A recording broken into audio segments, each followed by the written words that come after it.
Everyone thinks Kingsley Harbor House was built on my stepmother's charm, but I poured 14 years of unpaid labor into those books. On the night I turned 30, instead of a toast, I got a slap across the face. I thought that humiliation was the end, until my aunt whispered 5 words that changed everything. Check the cake knife box. Inside lay the secret my mother left to burn this whole facade to the ground. My name is Lauren Kingsley. I am 30 years old, and for the better part of the last decade, I have existed as a ghost within the machinery of my own family. By day, I function as a senior data analyst for Brightline Strategy Group, a consultancy firm where my ability to find patterns in chaotic numbers is compensated with a salary, health insurance, and a clear title. I live in a 1-bedroom apartment in Harborview, Oregon, a coastal town where the mist rolls in thick off the Pacific every morning, smelling of salt and pine needles. My apartment is quiet. It is orderly. It is the only space in the world that belongs entirely to me. But by night, and on every weekend or holiday since I was 16, I have been the unpaid, unacknowledged backbone of Kingsley Harbor House. My mother, Emily, died when I was 16. It was a sudden aneurysm that stole her away before we even had the chance to say goodbye. The house felt like a tomb after she left, silent and cold. My father, Gerald, did not know how to be alone, and he certainly did not know how to raise a grieving teenage girl. Perhaps that is why, just 2 years later, he married Monica. Monica swept into our lives like a remodel renovation project. She was beautiful in a sharp, curated way, always perfectly put together with hair that never moved in the wind and a smile that she wore like a piece of expensive jewelry.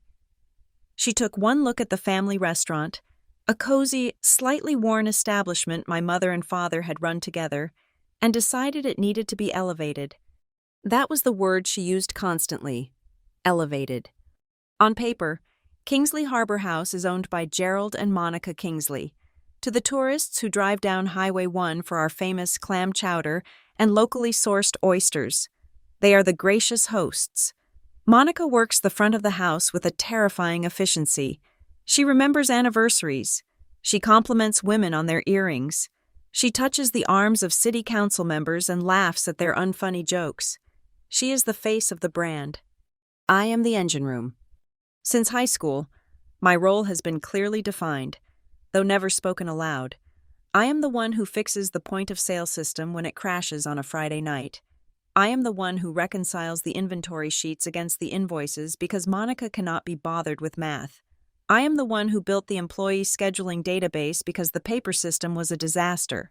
Monica calls me her tech wizard or her little genius when she needs something done by morning, but the tone is never affectionate. It is the tone one uses with a useful appliance that has started to make a strange noise. There is a specific kind of loneliness that comes from being treated as a utility by the people who are supposed to love you. My Aunt Renee is the only person who sees the cracks in the facade. She is my mother's younger sister, a retired nurse who lives in a small, weathering bungalow on the edge of town where the pavement gives way to gravel. Renee has hard hands and soft eyes. She never remarried after her divorce 20 years ago, and she has no children of her own, so she poured all that leftover maternal energy into me. She is the only one who remembers that I hate coconut. She is the only one who asks me how my actual job at Brightline is going, rather than asking when I can come over to fix the printer at the restaurant. The contrast between how I am treated and how Monica's biological children are treated is so stark, it is almost comical. Kayla is 17, and Ethan is 14. They are the golden children, the shining future of the Kingsley dynasty. When Kayla drops by the restaurant, she is greeted like a visiting dignitary. She sits at the best table, orders the most expensive seafood tower, and snaps photos for her social media. Monica hovers over her, adjusting her hair, telling customers, "This is my daughter. She has such a refined palate." Ethan is much the same. If he carries a single box of napkins from the delivery truck to the pantry, he is praised for his work ethic. He is given $20 from the register for his trouble. I have restructured the entire supplier ledger, saving the restaurant nearly $4,000 a quarter, and I have never seen a dime. It is not just about the money. It has never been just about the money. It is about the erasure. I remember Thanksgiving 2 years ago. The restaurant was closed to the public, but Monica insisted on hosting a private dinner for 30 of their closest friends and local influencers. It was supposed to be a family holiday. By noon, I was in the back office, entering the holiday catering orders because Monica had forgotten to do it earlier in the week. By 4 in the afternoon, I was in the kitchen polishing silverware because the dishwasher had called in sick, and Monica did not want to ruin her manicure. When dinner was served, I was still wearing my jeans and a stained t-shirt. I stood in the doorway of the kitchen, watching them. Monica was wearing a silk dress the color of crushed garnets. Gerald was carving the turkey, looking distinguished and happy. Kayla and Ethan were laughing at something the mayor said. They raised their glasses for a toast. "To family," Monica had said, her voice chiming like a bell. "And to the success that love built." I went back to the sink and scrubbed the roasting pans. Nobody came to look for me until it was time to load the dishwasher. The theft of my labor is one thing, but the theft of my ideas is a slower, more corrosive poison. 6 months ago, I designed a new seasonal menu layout. I spent 3 weekends analyzing which dishes had the highest profit margins and used psychological anchoring techniques I learned at Brightline to redesign the menu so customers would be steered toward those items. I selected the fonts. I wrote the copy. When the new menus launched, sales of the seafood risotto went up 40%. At a Chamber of Commerce mixer, I stood quietly by the buffet table and listened as Monica accepted a compliment on the new design. "Oh, thank you," she said, doing that little modest flutter of her eyelashes. "I just had a vision. You know, I wanted the menu to reflect the soul of the ocean. It just came to me one night in a dream." I looked at my father. He was standing right next to her. He knew I had spent 20 hours on InDesign building that file. He knew I had printed the proofs at my own expense. He took a sip of his wine and looked away. That was the moment I realized that his passivity was a choice. He wasn't just a helpless man caught between a new wife and a daughter. He was an accomplice. It was easier for him to let Monica cannibalize my spirit than it was to have an uncomfortable conversation with her. This realization has been sitting heavy in my stomach, like a stone that refuses to digest. It was brought to the surface recently during my annual performance review at Brightline. My boss, Carla, is a formidable woman. She wears sharp blazers and does not have time for excuses. She sat me down in her glass-walled office and slid my evaluation across the desk. The numbers were impeccable. My analysis was flawless. "You are excellent at what you do, Lauren," Carla said, leaning back in her chair. "But you have a problem." I braced myself, expecting a critique of my coding or my presentation skills. "You apologize too much," she said bluntly. "You qualify your statements. You do the work of 3 people, and when someone thanks you, you act like it was no trouble at all. You need to learn to ask for what you are worth. If you walk around like a doormat, people are going to wipe their boots on you. It is not polite. It is professional suicide." Her words rang in my ears for days. If you walk around like a doormat, people are going to wipe their boots on you. I thought about the restaurant. I thought about the years of "Lauren, honey, can you just..." and "Lauren, be a dear and handle this." I decided that my 30th birthday would be the line in the sand. I did not want a party. I did not want a crowd. I wanted a reservation for 6 people at a quiet Italian place in the next town over. I wanted to invite Renee, Carla, and 2 friends from college. I wanted to eat pasta, drink good red wine, and go home to my quiet apartment to sleep in on a Saturday morning.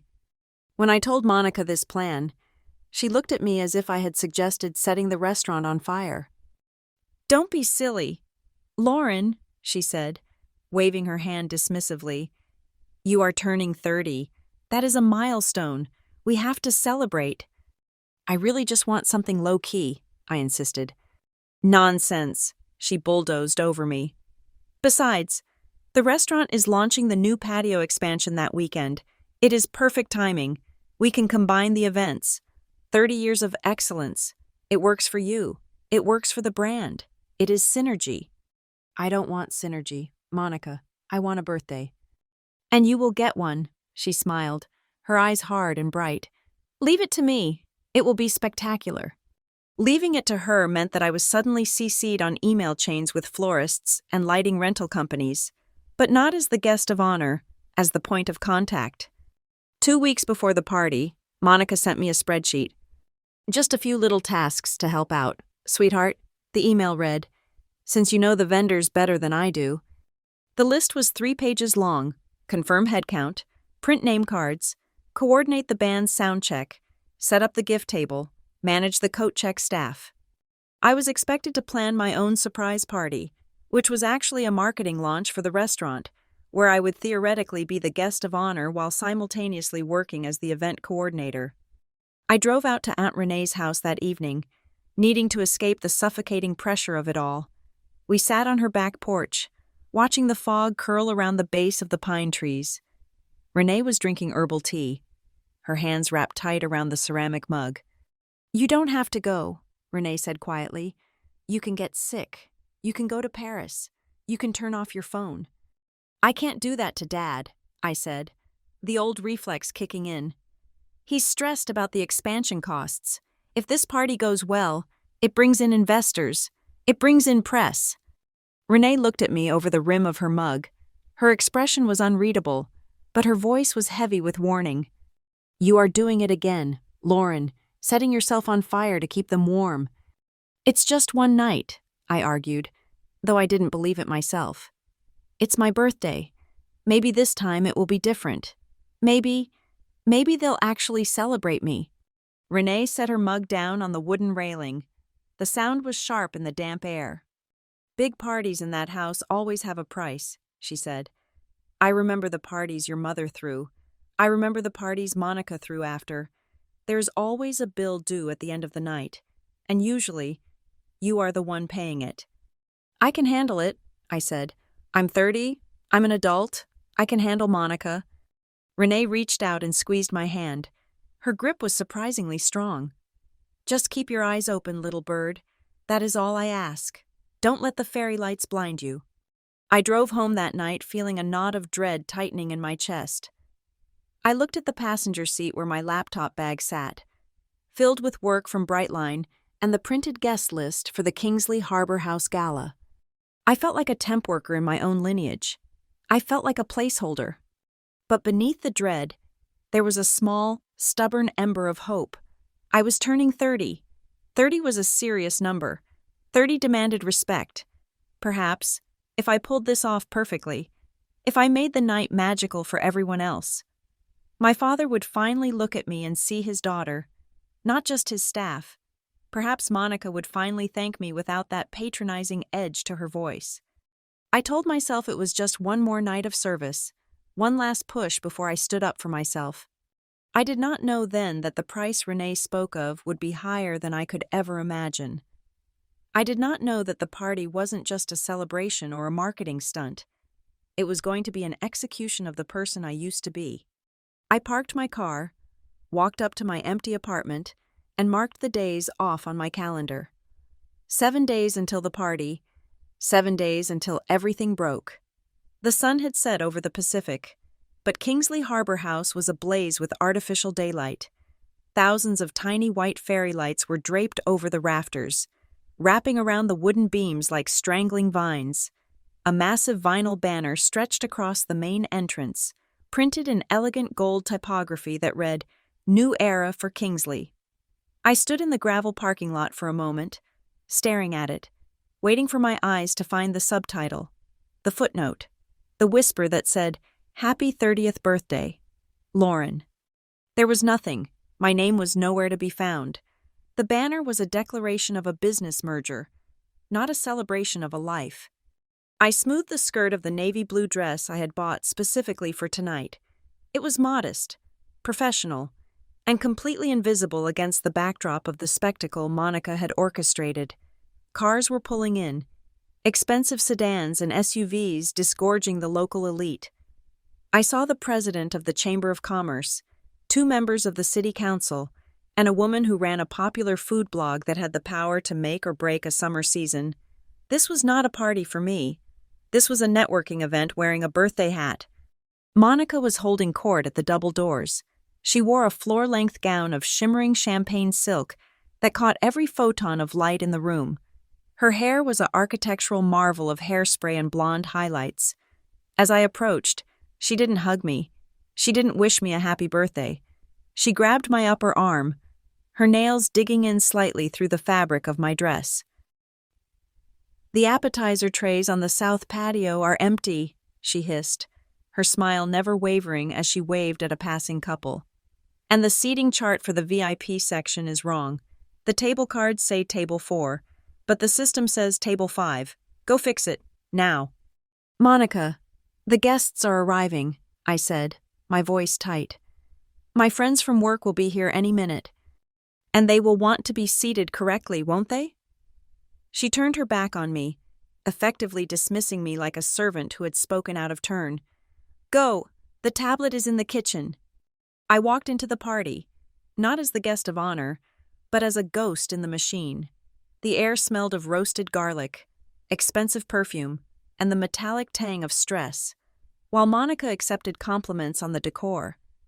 I slipped through the swinging doors into the kitchen. It was a chaotic inferno of shouting line cooks and clattering pans. I grabbed a tablet, logged into the seating software I had coded myself 3 years ago, and began dragging and dropping names, correcting the errors Monica had likely made herself. I refilled 3 trays of crab cakes, wiping a smear of grease off my thumb before it could stain my dress. When I emerged back into the dining room, I saw them. Carla and 2 of my colleagues from Brightline were standing near the entrance, holding a gift bag wrapped in silver paper. They looked confused, scanning the room for me. I started to move toward them, desperate for a friendly face, but Monica intercepted them first. I was close enough to hear her voice, pitched to a perfect, sickening sweetness. "Oh, you must be Lauren's little work friends," Monica said, beaming. "Thank you so much for coming to support the restaurant." "We are here for Lauren's birthday," Carla said, her voice cool and sharp. "Of course," Monica laughed, a tinkling sound that grated on my nerves.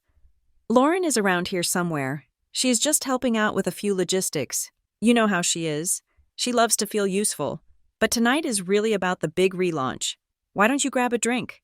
The Chardonnay is on the house." She ushered them away before I could even wave. She loves to feel useful. The words felt like a brand seared into my skin. I circulated through the room, checking wine levels, fixing a wobbling table leg with a folded coaster, and dodging the waiters. I found myself standing behind a large fern near the bar, catching my breath. When I heard Monica's voice again, she was speaking to Councilman Miller, a man whose influence could fast-track the permits for the new patio. "It has been a labor of love," Monica was saying, gesturing grandly to the room. "Really, this place is a testament to what a mother and her children can build together. Kayla has such an eye for design, and Ethan is already showing interest in the culinary side. We built this legacy from the ground up." I froze. My father, Gerald, was standing right there, holding a scotch, nodding along vaguely. She had just erased him. She had erased my mother, Emily, who had bought this building with her inheritance 20 years ago, and she had erased me. I looked over at the photo booth set up in the corner. Kayla and Ethan were posing with props, holding signs that said, "Future CEO and Boss Life." They looked radiant, confident, and completely entitled to everything around them. They were the heirs apparent, and I was just the help. A hand gripped my elbow, pulling me out of my trance. It was Aunt Renee. She looked out of place in her sensible cardigan among the sequins and silk, her face thunderous. "Come with me," she whispered. She dragged me into the narrow hallway leading to the restrooms. The noise of the party faded slightly, replaced by the hum of the ventilation system. Renee turned me around and looked me dead in the eye. "I want you to answer me honestly, Lauren," she said. "Do you get paid for this? For tonight? For the weekends? For the inventory work?" I looked down at my shoes. "It is complicated, Aunt Renee." "It is not complicated," she snapped. "Is there a paycheck? Do taxes get deducted? Is there a direct deposit?" "No," I whispered, my face burning with shame. I get the family discount on food, and sometimes Dad lets me take the leftover prime rib home if it is going to expire. It helps with my grocery budget. Renee looked like she was about to be sick. Leftovers, she repeated. You are a senior analyst at a major consulting firm, and you are working for scraps from the table that your mother built.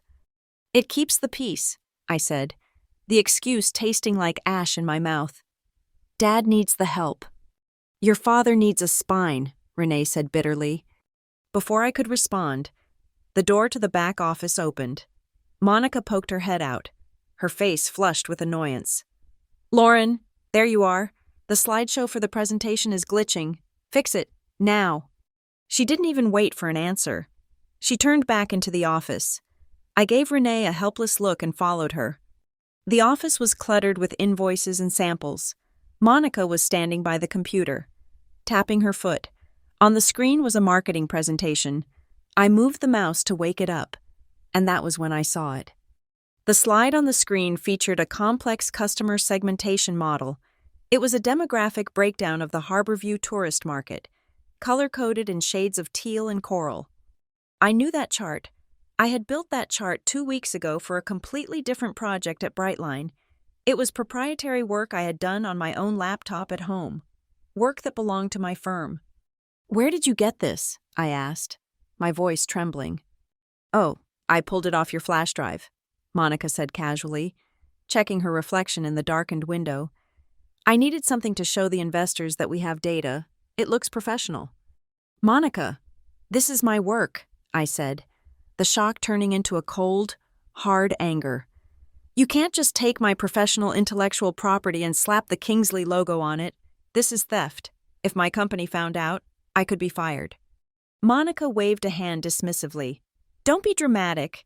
Everything you do is for this family. Your skills, your time, your little computer charts. It all belongs to the house. We are a unit. I am not a unit, I said, my voice rising. I am a professional, and you took this without asking. You stole from me. Monica turned on me, her eyes narrowing into slits. How dare you speak to me about stealing? After everything I have done for you? We put a roof over your head. We fed you, and now you want to nickel and dime us over some slides? It is ugly, Lauren. It is ugly, and it is ungrateful. I don't live here, Monica. I pay my own rent. Fix the slide, she commanded, her voice dropping to a dangerous whisper. And then get out there and smile. We are going to make the announcement in 5 minutes.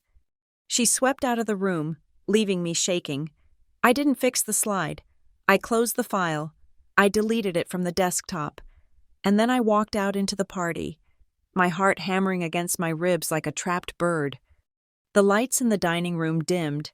A spotlight hit the small stage where a microphone stand was waiting. Monica glided up to it, looking every inch the benevolent matriarch. Welcome, everyone, she purred into the mic. Tonight is a special night, not just because we are celebrating 30 years of our dear Lauren. Where are you? Lauren, wave your hand. The spotlight swept the room and landed on me. I stood near the cake table, blinded by the light, unable to smile. But more importantly, Monica continued, pivoting seamlessly.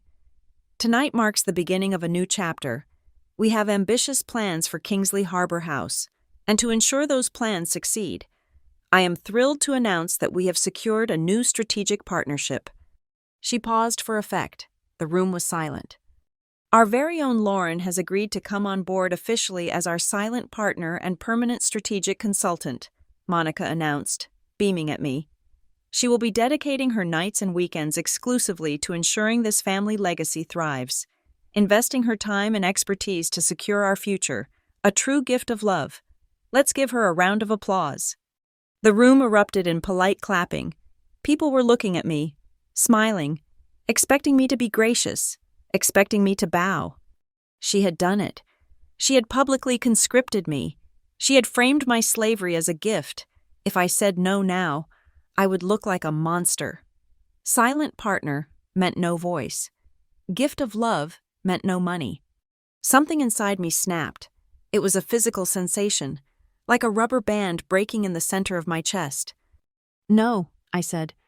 It was quiet, but in the lull of the applause, it carried. Monica laughed nervously into the mic. "Lauren is just being modest." "No," I said louder, stepping into the center of the room. The applause died down. The spotlight was still on me. I did not agree to this. Monica's smile faltered. "Lauren, honey, we can discuss the details later." "There are no details," I said, my voice shaking but growing stronger.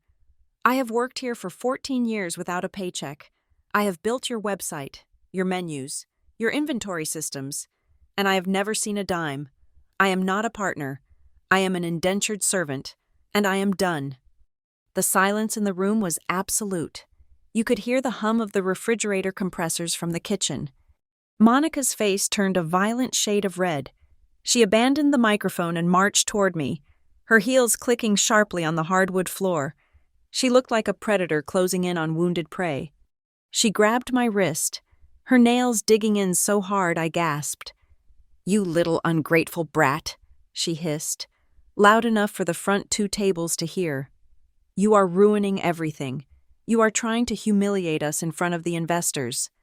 "You humiliated yourself when you decided to use me," I said, trying to yank my arm back. "I gave you a mother," she screamed, losing all control. "I stepped in when you had nobody. You owe me everything. You are nothing without this family." "I am the only one holding this family up," I shouted back. And then it happened. Monica pulled her arm back and swung. It wasn't a theatrical slap. It was a vicious, closed-palm strike fueled by years of resentment. Her hand connected with the side of my face with a sickening crack that echoed off the high ceilings. The force of the blow threw me off balance.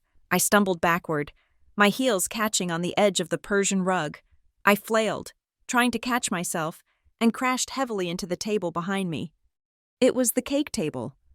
I fell into the 3-tier chocolate cake. The table tipped. I went down in a heap of linen, frosting, and crystal. The silver cake knife, a heavy heirloom piece with a pearl handle, clattered to the floor inches from my hand. Cold. Sticky frosting smeared across my face and down the front of my navy dress. I lay there for a second, stunned. My cheek throbbed with a pulse of heat. I could taste blood where my tooth had cut my inner lip. The room was frozen. No one moved. No one breathed. I looked up. Monica was standing over me, her chest heaving, her hands still raised halfway. She looked wild, terrified, and furious. I looked past her, searching for the one person who should have been moving. I found my father. Gerald was standing by the bar. He hadn't moved an inch. He looked at me, sprawled on the floor, covered in cake, bleeding from the mouth, and then he looked at the horrified guests. He looked at the councilman. He looked at the food blogger. He cleared his throat. "Lauren," he said, his voice trembling with a pathetic mixture of pleading and annoyance. "Please, don't make a scene. Get up." The words hit me harder than the slap. Don't make a scene. I looked around the room. The guests were averting their eyes. They were checking their phones. They were inspecting their fingernails. They were witnessing a woman being assaulted on her birthday, and they were choosing to be polite rather than human. I pushed myself up to a sitting position, my hands slipping in the ruined cake. I was 30 years old. I had a degree. I had a career. I had a 401k. And in this house, I was nothing more than a prop that had fallen off the shelf. I was the sacrifice they burned to keep their lights on. I wiped a glob of frosting from my eye, and through the blur, I saw Aunt Renee pushing through the crowd, her face set in a mask of terrifying calm. But in that split second before she reached me, I knew. The war had started, and I had just survived the first shot. Aunt Renee was the only thing moving in a room frozen by shock. She cut through the paralysis of the crowd like a needle through fabric, reaching me before I could even process the throb in my cheek. She knelt beside me in the ruin of the cake, her knees sinking into the decimated layers of sponge and buttercream without hesitation. She did not scream at Monica. She did not call for help. Instead, she pulled a handkerchief from her cardigan sleeve, an old habit from her nursing days. and began to wipe the mixture of chocolate frosting and bright red blood from the corner of my mouth. Her hands were steady, professional, but her eyes were blazing with a terrifying, focused intensity. She leaned in close, ostensibly to check the cut on my lip. Her breath hit my ear, warm and sharp. "Listen to me," she whispered, her voice so low it was barely a vibration against my skin.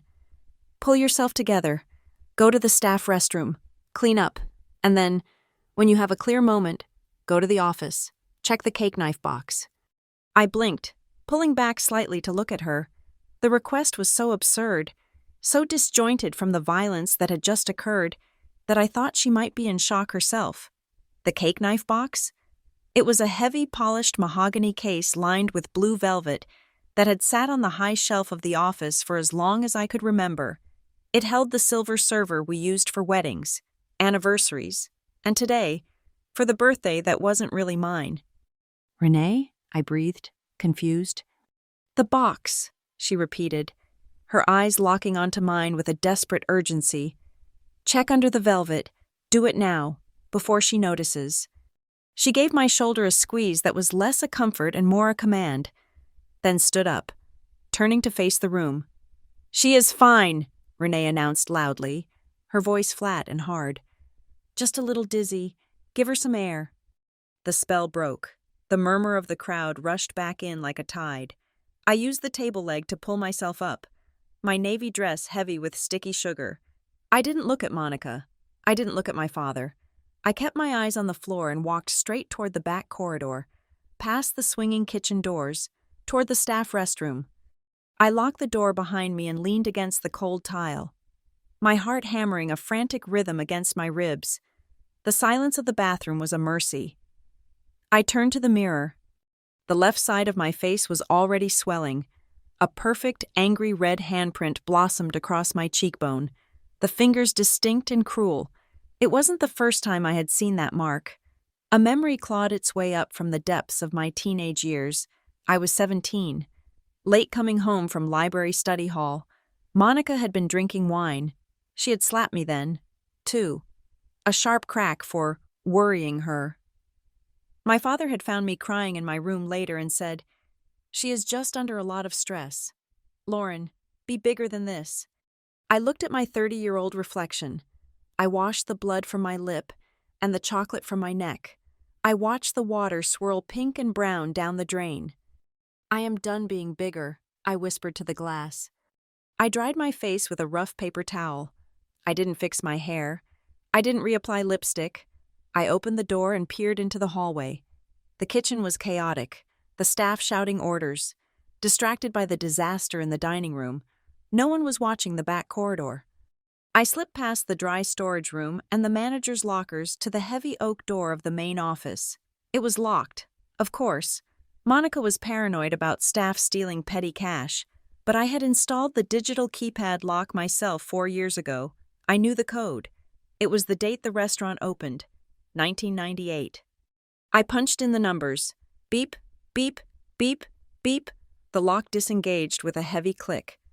I slipped inside and closed the door softly, not engaging the deadbolt in case the sound gave me away. The office was dark, lit only by the blinking green LED of the server tower and the ambient light filtering in from the street lamp outside. It smelled of toner and Monica's cloying floral air freshener. My eyes went immediately to the high shelf above the filing cabinets. There it was, the cake knife box. It looked innocent, just a wooden rectangle gathering dust, but Renee's voice was still echoing in my ear. "Check the box." I dragged the rolling desk chair over to the cabinets and stepped up onto the seat. I reached up, my fingers brushing the smooth wood, and pulled it down. It was lighter than I expected, probably because the knife itself was currently lying on the floor of the dining room, covered in the wreckage of my birthday cake. I sat in my father's leather chair and placed the box on the desk. I turned on the small brass desk lamp, keeping the light directed low. Under the yellow glow, I saw what I had never noticed before. The brass hinges on the back of the box were scratched. Tiny. Silver gouges in the metal suggested they had been pried at, or perhaps manipulated often. I unlatched the front clasp and lifted the lid. The interior was empty, just the molded indentation in the dark blue velvet where the knife should have rested. I ran my fingers over the fabric. It felt smooth, dusty. Check under the velvet. I pressed down on the corners. The bottom panel shifted. It wasn't glued down.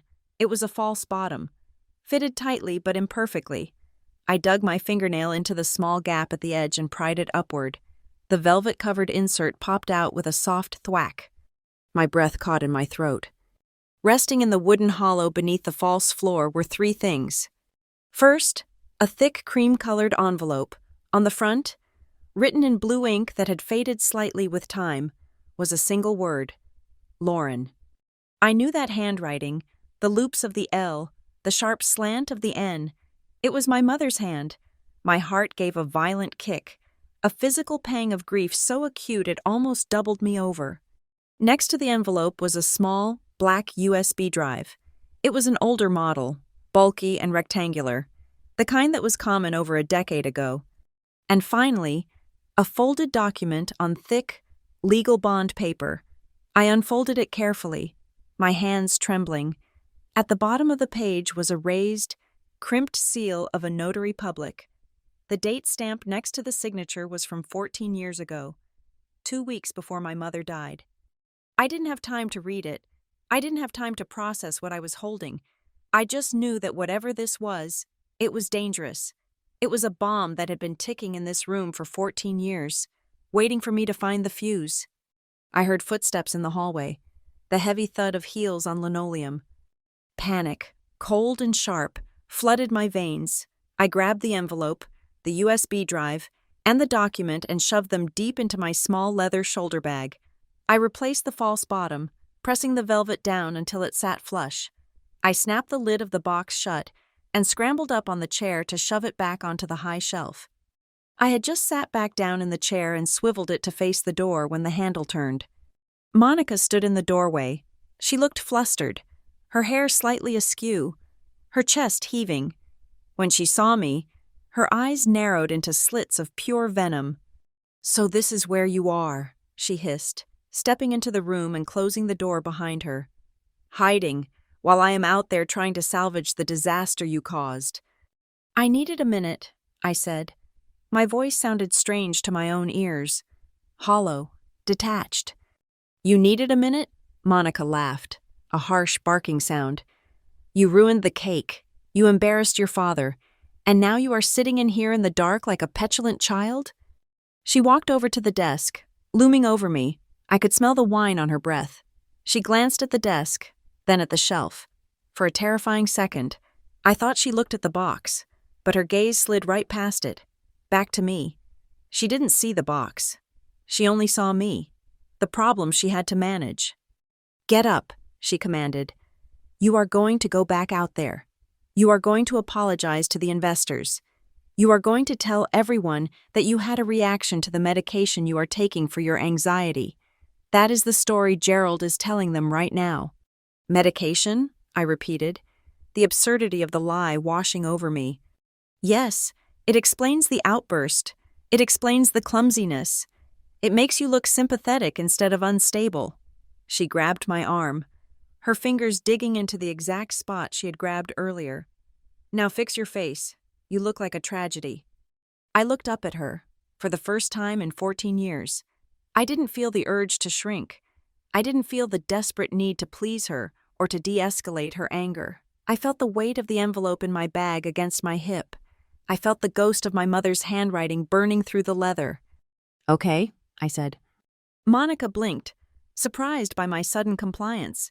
"Okay?" "I will go back out," I said steadily. "I will smile at the guests." I stood up. I was taller than her in heels. I realized I had always slouched around her, making myself smaller. Now, I stood at my full height.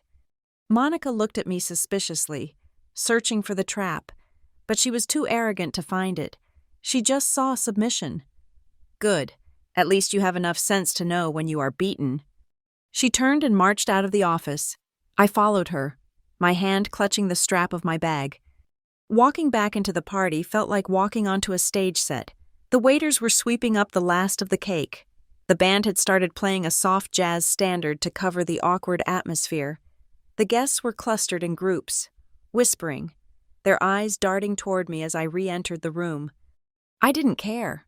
The humiliation that had nearly crushed me 10 minutes ago now felt distant, like it was happening to someone else. I was vibrating with a different frequency now. I scanned the room and found Aunt Renee standing near the coat check. She was watching me, her body rigid with tension. I caught her eye. I gave a barely perceptible nod. Renee's shoulders dropped an inch. She let out a breath I could see from across the room. She knew. She knew I had it. I moved through the crowd, playing the part Monica had written for me. I smiled weakly at Councilman Miller. I let the food blogger pat my arm sympathetically. I nodded when my father came over, his face pale and sweaty, and muttered, "Thank you for pulling it together, Lauren." But while I nodded, while I accepted a glass of water from a waiter, my mind was racing. Check the box. Renee knew. My mother knew. This wasn't just a will or a letter. This was leverage. I slipped my phone out of my bag. Keeping it low, I swiped to the voice recorder app and hit the red button. I held the phone casually at my side as I drifted toward where Monica was doing damage control with the investors. "Just a little overwhelming for her," Monica was saying, her voice dropping to a confidential murmur. "She has always been fragile. That is why we have hesitated to give her too much responsibility. But the silent partnership is really just a formality to make her feel included. The decision-making power remains entirely with the board." I let the phone record every word, every lie, every dismissal. I moved to the bar, where my father was signing a tab for the open bar. I raised my phone slightly, snapping a picture of the receipt he was signing, charging the entire party to the renovation capital expenditure account rather than the marketing budget. It was a small detail, but details mattered. I was a data analyst, patterns were my language, and I was starting to see the pattern of how they moved money. The party dragged on for another hour. To everyone else, it was a birthday party gone wrong, salvaged by a gracious hostess. To me, it was a crime scene investigation. I collected overheard conversations. I photographed the guest list on the clipboard when the hostess looked away. I noted who Monica spoke to longest, who she pulled aside for hushed conversations in the corner. When the band finally packed up and the last guest stumbled out into the fog, Monica slumped into a chair, kicking off her heels. "Well," she sighed, lighting a slim cigarette despite the indoor smoking ban, "that was a nightmare. But I think we saved the narrative. The councilman is still on board." She looked at me, blowing a stream of smoke toward the ceiling. "You can go home now. Lauren, take the rest of the week off. I don't want you around the restaurant until your face heals. It upsets the customers." "Okay," I said again. My voice was calm, terrifyingly calm. I turned and walked out of Kingsley Harbor House. The cool night air hit my face, stinging the cut on my lip. I walked to my car, my heels crunching on the gravel. I got in, locked the doors, and sat in the silence for a long moment. My hand went to my bag. I pulled out the envelope. Lauren. I didn't open it yet. I couldn't do it here, not in the parking lot where Monica could see me from the window, but I held it against my chest, closing my eyes. I had walked into this party a victim. I was driving away a prosecutor. I started the engine and pulled out onto the highway, the headlights cutting through the darkness. The cake knife box was empty now, but for the first time in my life, I was fully armed. The drive back to my apartment was a blur of passing streetlights and the rhythmic thumping of my own heart. My hands were shaking so badly that I had to grip the steering wheel until my knuckles turned white just to keep the car in the lane. Every time I blinked, I saw Monica's face twisted in rage, felt the stinging impact of her palm against my cheek, and heard the sickening clatter of the silver knife hitting the floor. But louder than the memory of the violence was the echo of Aunt Renee's whisper, playing on a loop in my mind like a frantic prayer. "Check the cake knife box." I double-locked my apartment door the moment I stepped inside. sliding the chain into place as if that thin strip of metal could keep the toxicity of my family at bay.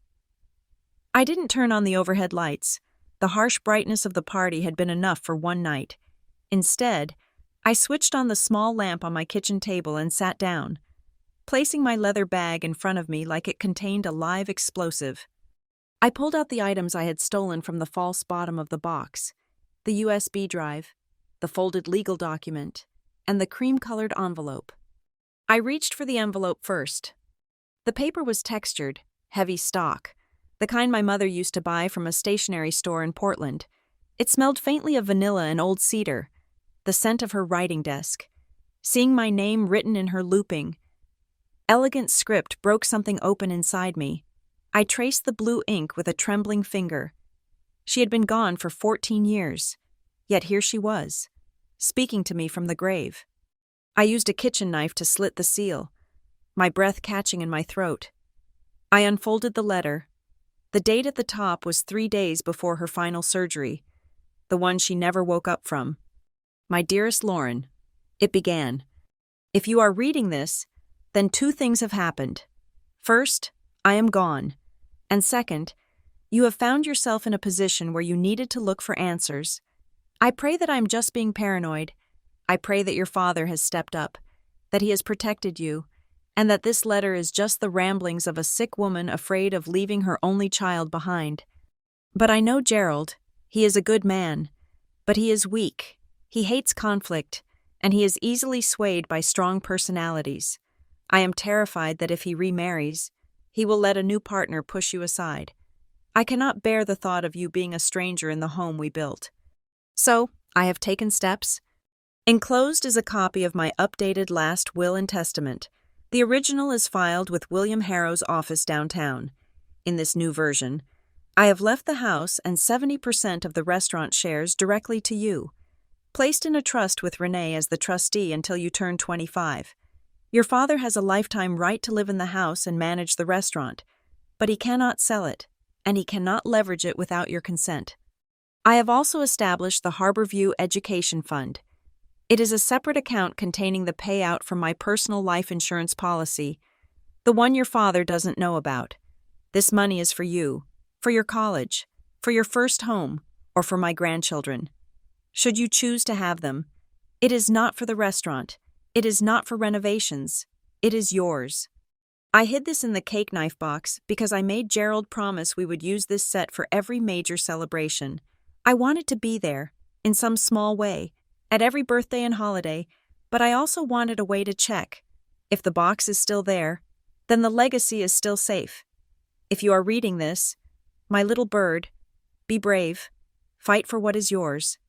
Love always, Mom. I put the letter down, tears dripping off my chin and spotting the wooden table. She had known. She had seen the weakness in my father that I had spent years making excuses for. She had looked at him and seen a man who would trade his daughter's future for a quiet life, and she had tried to armor me against him. I wiped my eyes and picked up the folded document. It was exactly what she said it was, a notarized copy of a will. I scanned the legal jargon, my eyes catching on the dates. It was signed, witnessed, and notarized fully 2 years before Monica had even set foot in Harborview. It was ironclad. This meant that everything, the house I grew up in, the restaurant I had slaved over, the very ground Monica walked on like a queen, legally belonged to me.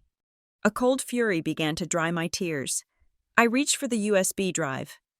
I booted up my laptop, the screen glowing blue in the dim kitchen. I plugged the drive in. It appeared as a drive named Emily Backup. Inside, there were folders, but they weren't just old files. Someone had added to this drive. The dates on some of the files were recent. I opened a folder labeled Bank Scans. It contained PDF scans of bank statements. I clicked on the first one. It was a statement for the Harborview Education Fund, dating back 12 years. The balance was substantial, nearly $200,000. I clicked on a statement from 6 years ago. The balance had dropped to $150,000. I clicked on a statement from last month. The balance was $0. The account had been closed.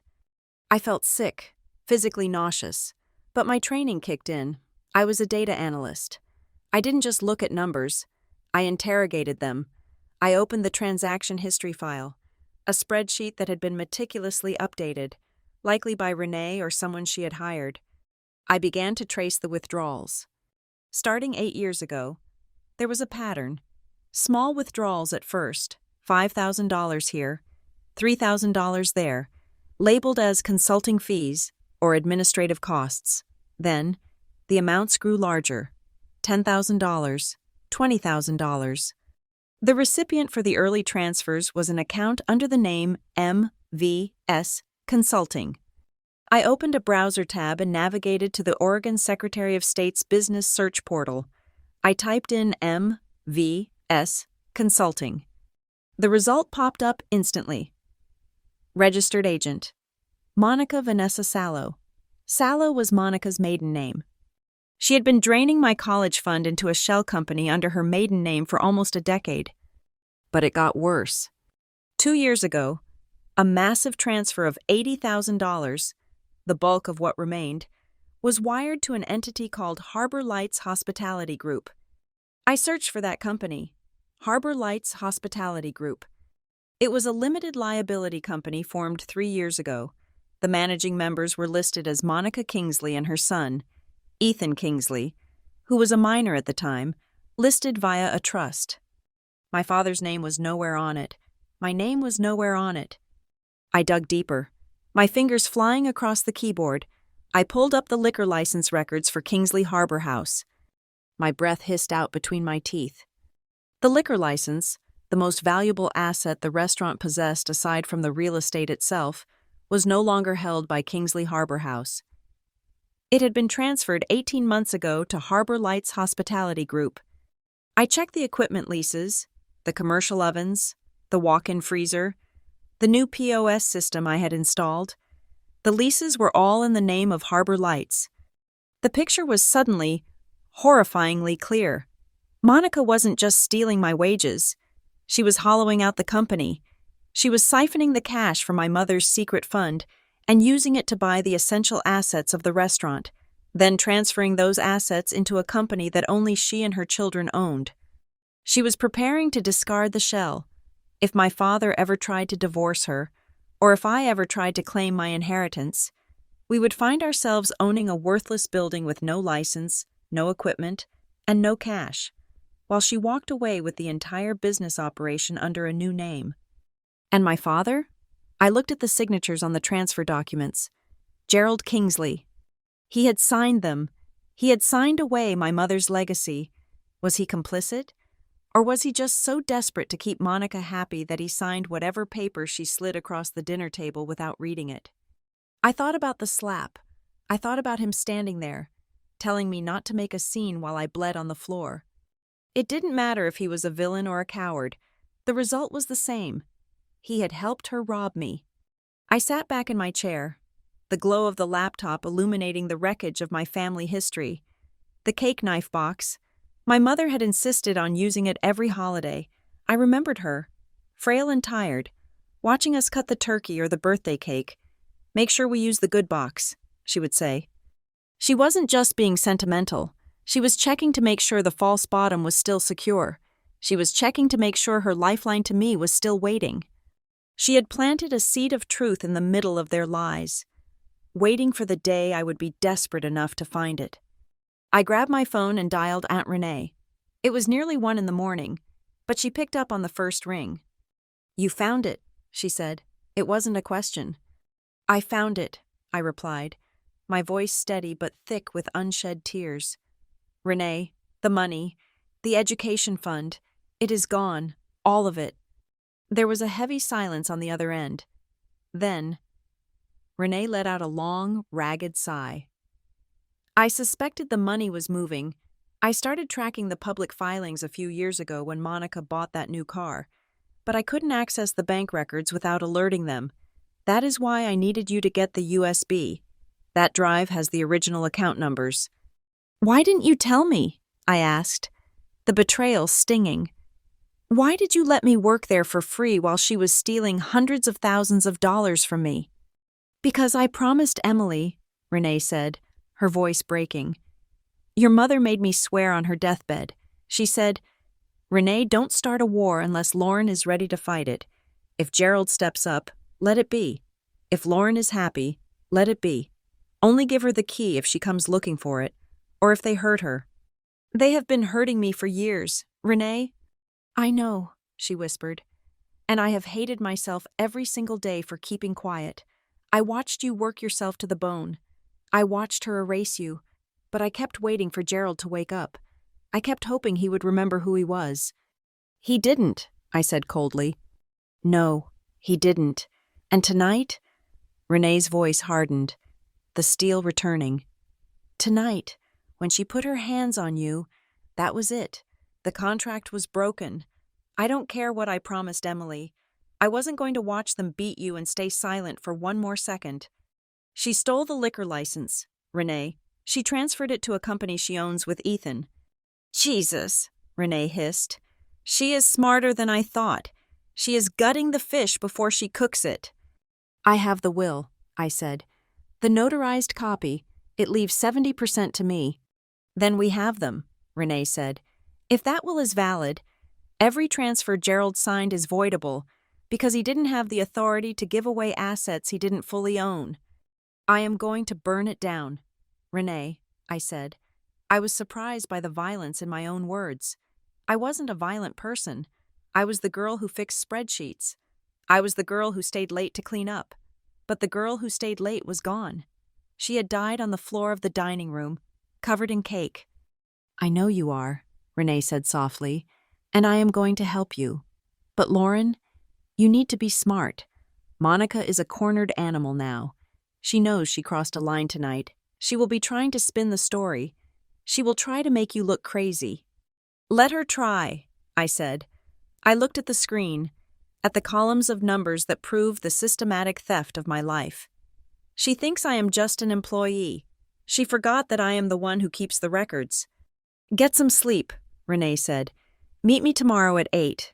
We are going to see a lawyer, not the family lawyer, my friend Mara. She specializes in estate fraud." "Okay. And Lauren?" "Yeah." "Happy birthday," Renee whispered. I hung up the phone.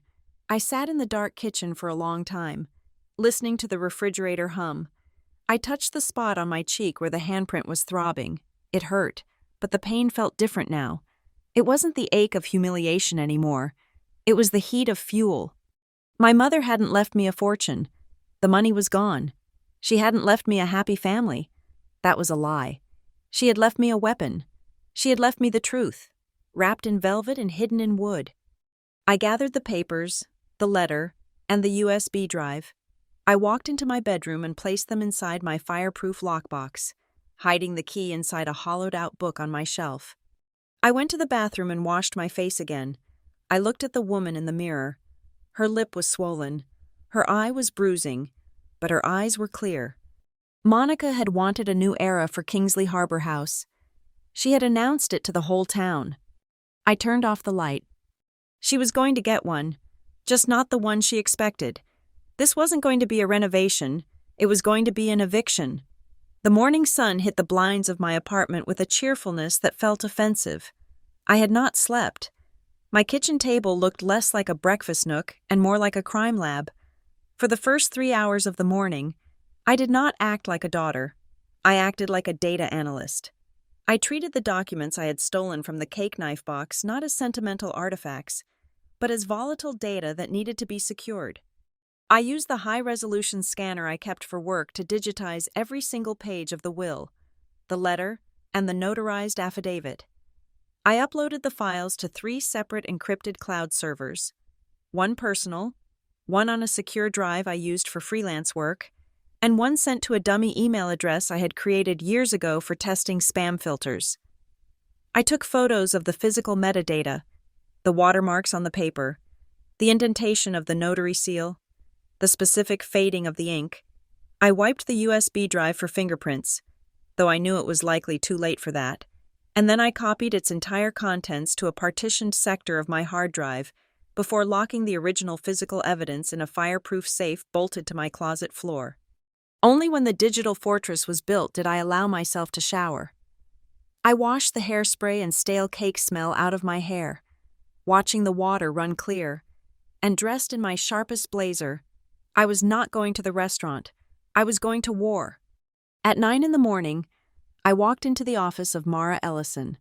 Mara was a friend of Aunt Renee's, a woman with silver hair cut in a severe bob and eyes that looked like they could spot a lie across a crowded courtroom. Her office smelled of old books and lemon polish, a stark contrast to the chaotic grease and perfume scent of the Kingsley household. I laid everything out on her mahogany desk: the letter from my mother, the copy of the will, the printouts of the bank transfers I had traced the night before. Mara put on her reading glasses and went silent. For 20 minutes, the only sound in the room was the turning of pages and the ticking of a grandfather clock in the corner. I sat with my hands clasped in my lap, my knuckles white. Finally, Mara took off her glasses and looked at me. "If the original of this will exists," she said, tapping the document with a manicured fingernail, "and if it is on file with William Harrow as your mother states, then what your father and stepmother have done is not just morally bankrupt, Lauren, it is criminal fraud."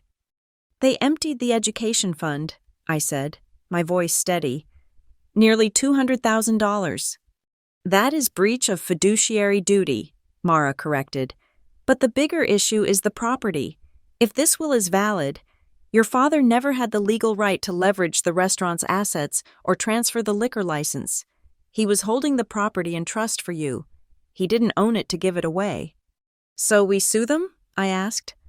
Mara shook her head slowly. "Not yet. If we file a lawsuit today, Monica will know we have the evidence. She is smart, and she is slippery. She could destroy physical records, intimidate witnesses, or move assets offshore. We need to secure the original will first. You need to go to William Harrow's office and request it. Once we have that certified document in hand, we drop the hammer. But until then, you need to play it cool." "Cool," I repeated, touching the bruise on my cheek that I had carefully covered with concealer. "I can do cool." "Can you?" Mara asked gently. "You are angry, Lauren. You have every right to be. But anger makes people sloppy. I need you to be ice."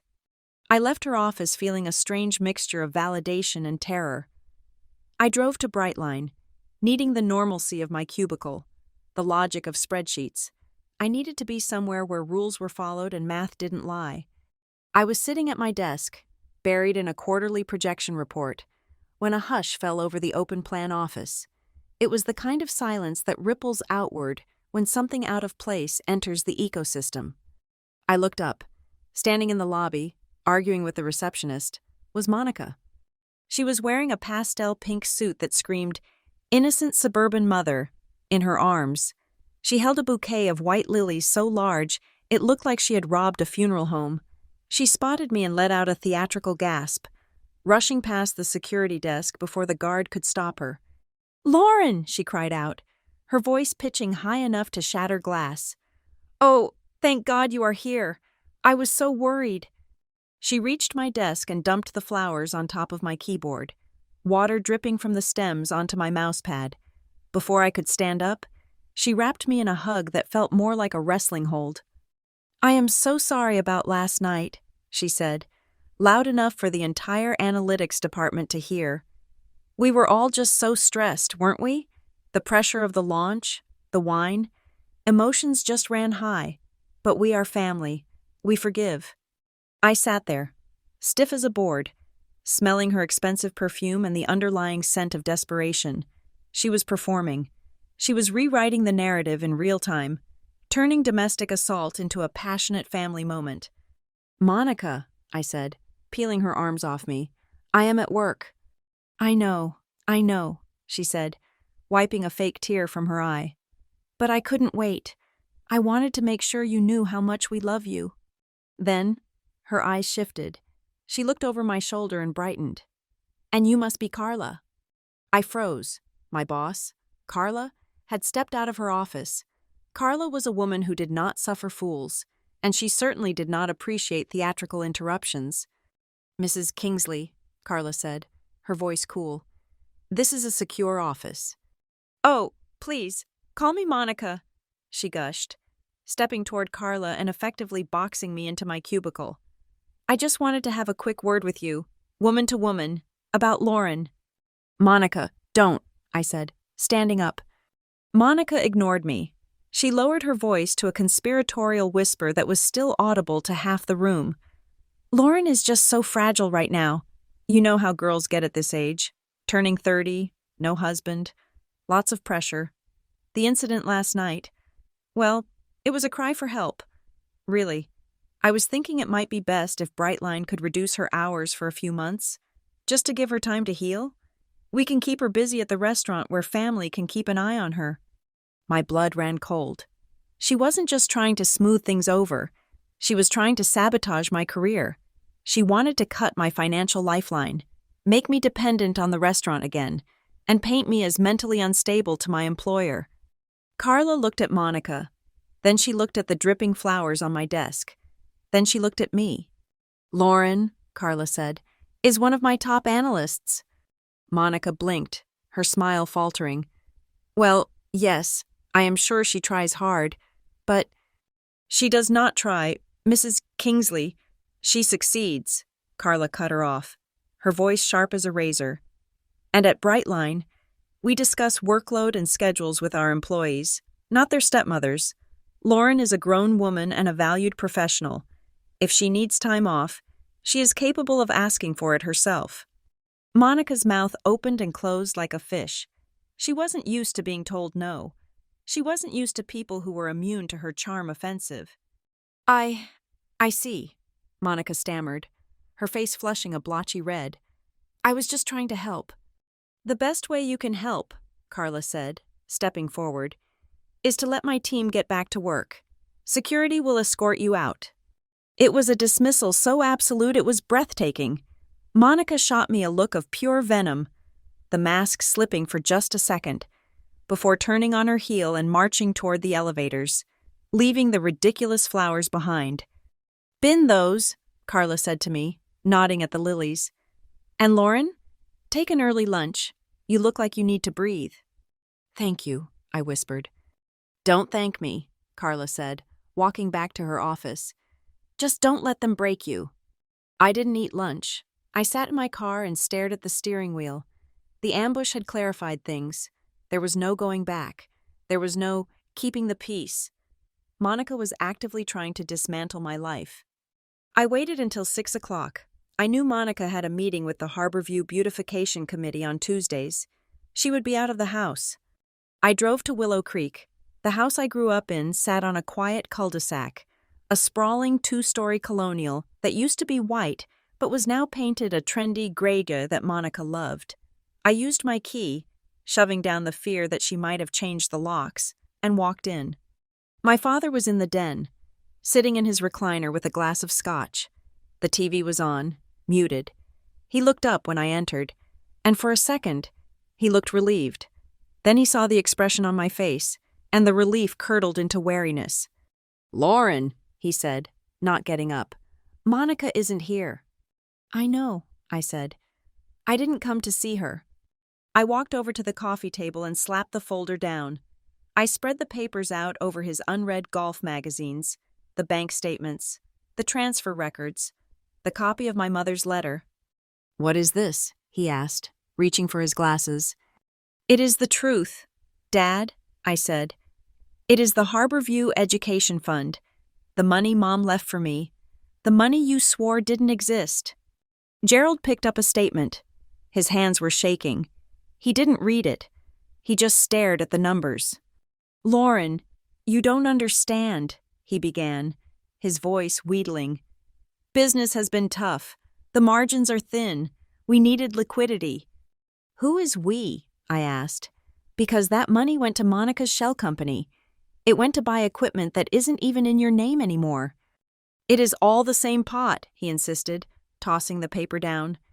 It is family money. Emily would have wanted the restaurant to survive. She loved that place. She loved me, I shouted, the scream tearing out of my throat. She left that money so I would be safe. She didn't leave it so Monica could buy a new patio and cut me out of the deed. Nobody is cutting you out, Gerald said, standing up now. his face flushing. "You are being dramatic, just like last night." "Last night," I said, lowering my voice to a deadly whisper, "your wife hit me, in the face, in front of 50 people, and you stood there and told me to be quiet." Gerald flinched. He looked away, unable to meet my eyes. She was upset. You provoked her. Lauren, you embarrassed her in front of the investors. Monica has a temper, yes, but she loves you in her own way." "She hates me," I said, "and you let her treat me like a dog because it is easier than standing up to her." "I am doing my best," he yelled, slamming his hand on the mantelpiece. "I am trying to keep this family together, and you come in here, digging up old papers, counting pennies, trying to start a war? You are selfish. Lauren." The word hung in the air. Selfish. I looked at him, really looked at him. I saw the weak chin, the watery eyes, the slumped shoulders of a man who had sold his daughter to buy a quiet life. The love I had been holding on to, the desperate need for his approval that had kept me working for free for 14 years, finally evaporated. It didn't explode. It just vanished, leaving me cold and clear. "I am done," I said. "I am not coming back to the restaurant, not to fix the computers, not to wait tables, not to be the silent partner. I am finished." "You can't do that," he sputtered. "We have the busy season coming up. We need you." "Hire someone," I said, turning toward the door. "And Dad? I have a lawyer, and I have the will." Gerald's face went pale. "What?" "I found the box," I said. "The cake knife box. Mom was smarter than you gave her credit for." "Lauren, wait," he said, stepping toward me, panic rising in his voice. "You can't bring lawyers into this. It will destroy us. The scandal alone? It will kill the business. You will destroy this family." "This family was destroyed 14 years ago," I said. "I am just conducting the autopsy." I walked out the front door. He called my name, shouting threats about disowning me, about how I would regret this. But I didn't stop. I stepped out into the cool evening air of Willow Creek. My legs felt like jelly. The adrenaline was crashing, leaving me shaking. At the end of the driveway, under the pool of light from a street lamp, a silver sedan was idling. Aunt Renee was behind the wheel. She didn't honk. She didn't wave. She just sat there, the engine running, waiting. She had known I shouldn't do this alone. She had known he would break my heart one last time. Seeing her there, the only person who had never lied to me, kept me from collapsing on the pavement. I walked to my car, got in, and flashed my headlights at her. We drove away in a convoy, leaving the house and the man inside it shrinking in the rear-view mirror. My phone buzzed. Then it buzzed again, and again, a rapid-fire staccato of notifications. I glanced at the screen at the next red light. It was Monica. Text 1. "Gerald told me you came by. How dare you upset your father like that? He has high blood pressure." Text 2. "You are a thief. Stealing private documents? That is a felony." Lauren. Text 3. "We fed you. We clothed you. You ungrateful little parasite." Text 4. "If you think you can sue us, go ahead. We have better lawyers. We will bury you." Text 5. "Don't come back. You are not welcome in this house. You are dead to us." I read the messages. The words were vicious, designed to maim. But as I looked at them, I didn't feel the sting. I felt something else. I felt powerful. She was scared. The barrage of texts wasn't a show of strength. It was the thrashing of a trapped animal. She knew what I had found. She knew the walls were closing in. I didn't reply. I tossed the phone onto the passenger seat and drove through the dark streets of Harborview. Let her text. Let her scream. She was arguing with a ghost. The Lauren she thought she could bully didn't exist anymore. The Lauren who was driving this car was coming for everything. The war did not begin with legal summons or a shouting match in the street.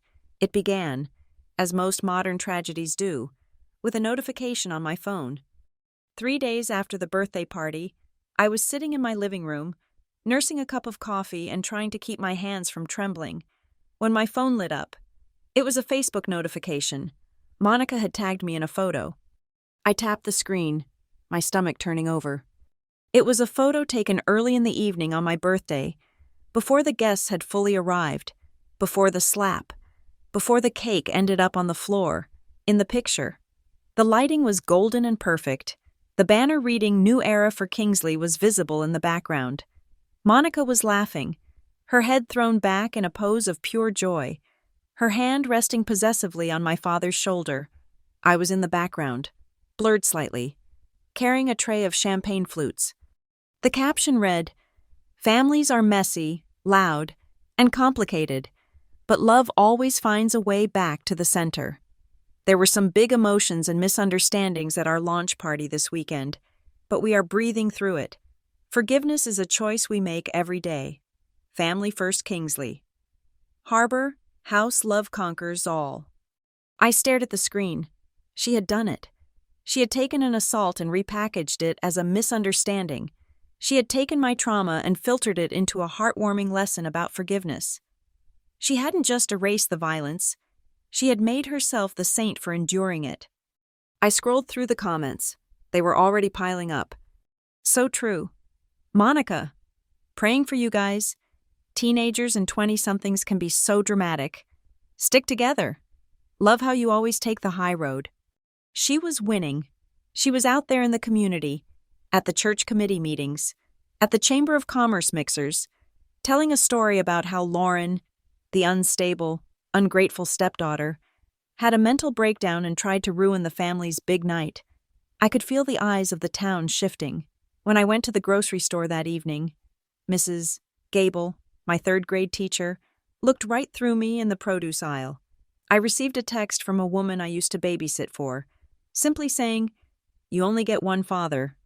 Lauren, don't throw it away over money." The pressure was suffocating. It felt like the walls of Harborview were closing in, shrinking until they fit the exact dimensions of Monica's narrative. I called Mara. "She is controlling the story," I told her, pacing the length of my small kitchen. "She is making me look like the villain before we even file a single paper." "She is baiting you," Mara said, her voice calm and professional over the speakerphone. "She wants you to lash out. She wants you to post a screaming video or a long, unhinged rant so she can point to it and say, 'See, I told you she was unstable. Do not give her that.'" So I just stay silent? I let her lie? "No," Mara said. "You don't stay silent. You correct the record. But you do it like a surgeon, not a butcher. Write a statement. Keep it short. Keep it factual. Do not mention the will yet. Do not mention the specific amount stolen. Just state the cause of the conflict." I sat at my laptop for an hour, typing and deleting. Finally, I hit publish on a text-only post, visible to the public. There have been many rumors circulating about the events at Kingsley Harbor House this past weekend. I want to clarify two things. First, the altercation at the party ended because my stepmother, Monica Kingsley, struck me across the face in front of guests. Second, this conflict is not about a misunderstanding. It is about the discovery of serious financial misconduct and the mishandling of my late mother's estate.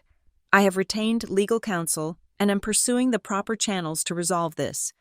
I ask that the community respect my privacy and, most importantly, please leave my Aunt Renee out of any speculation. She has been my rock, and she deserves peace. I put the phone down and walked away. When I came back 2 hours later, the post had been shared 40 times. The comments were a war zone, but the tide was turning. People were shocked by the mention of the slap. Financial misconduct was a heavy phrase that people in a small town took seriously. But the real turning point came from a comment left by Marco, a sous chef who had worked at the restaurant for 5 years before quitting abruptly last season. Marco wrote, "I don't know about the estate stuff, but I know Lauren ran that place. She did the payroll, the inventory, and the scheduling every weekend for years. I never once saw her get a check. Monica used to joke in the kitchen that Lauren was cheaper than a consultant. I believe her." That comment was a match thrown into a pile of dry leaves. Suddenly, other people were chiming in. Vendors who had seen me working late. Former servers who remembered Monica berating me. The facade of the happy family was cracking. Monica, true to form, did not retreat. She escalated. The next morning, I woke up to a new notification.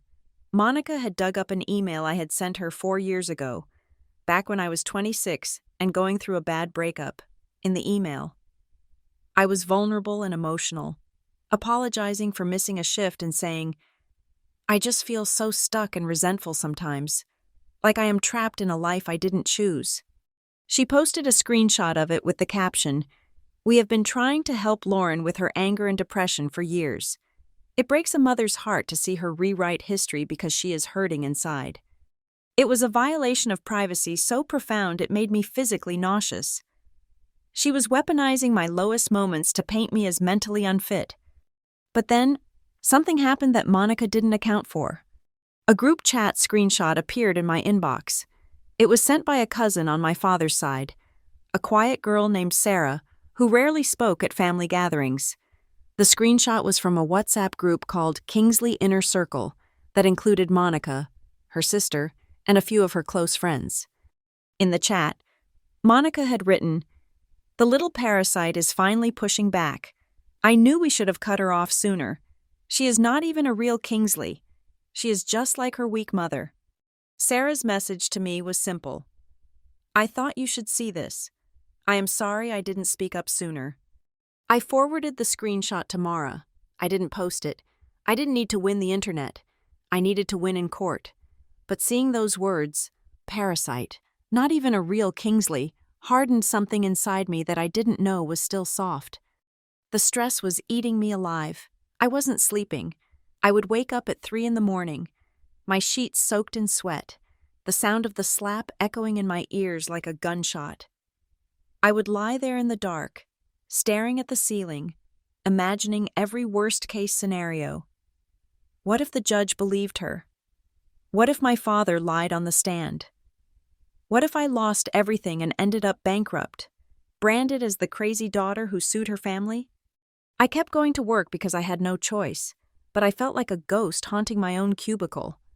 Carla called me into her office on Thursday. I walked in bracing myself to be fired. Monica's scene in the lobby had been a disaster, and now my personal drama was spilling out all over social media.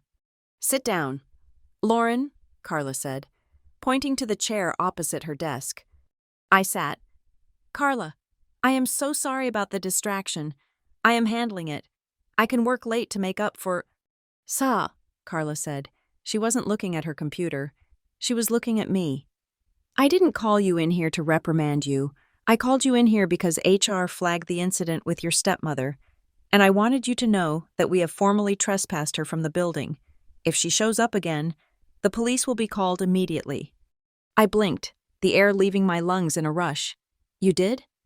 "We have zero tolerance for harassment," Carla said firmly.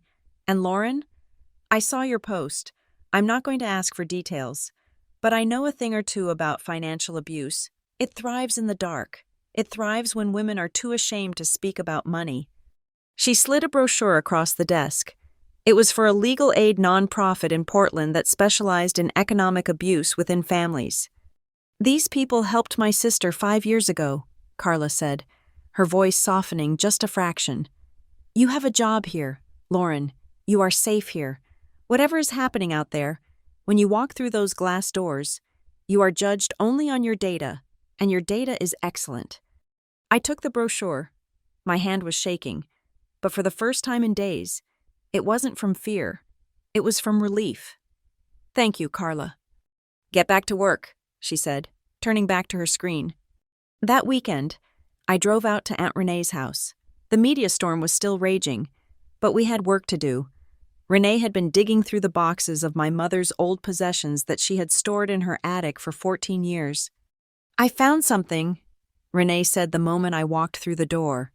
She led me to the kitchen table.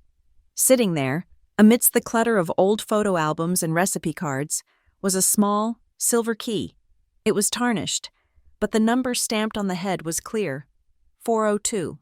"I remember Emily mentioning a safety deposit box at First National," Renee said. "She joked about it once, saying it was her doomsday vault.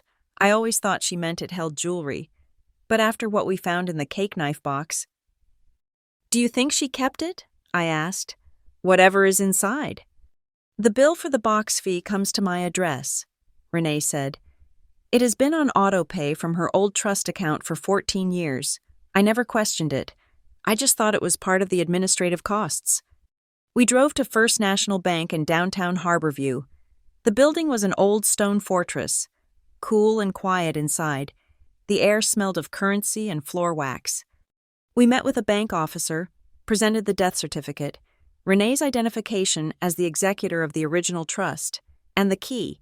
It took an hour of paperwork, but finally, we were led into the vault. The room was lined with steel drawers. The officer unlocked box 402, slid the long metal drawer out, and carried it to a private viewing room. He set it on the table and left us alone. I looked at Renee. She nodded. I lifted the lid. Inside, there was no jewelry. There were no diamonds or pearls. There was a manila envelope containing another certified copy of the will. Thank God. A backup to the backup. There was a letter addressed to Renee. It was short. "Renee, if you are reading this, Gerald has failed. I am sorry I put this burden on you. Please save what you can." And at the bottom of the box, inside a clear plastic jewel case, was a DVD. It was a recordable DVD-R, the kind with a purple underside. Written on the white face in Sharpie was KHH Cam 2, Office, Nov 12, 2010. November 12, 2010. 2 weeks before my mother went into the hospital. "Do you have your laptop?" Renee asked. I nodded.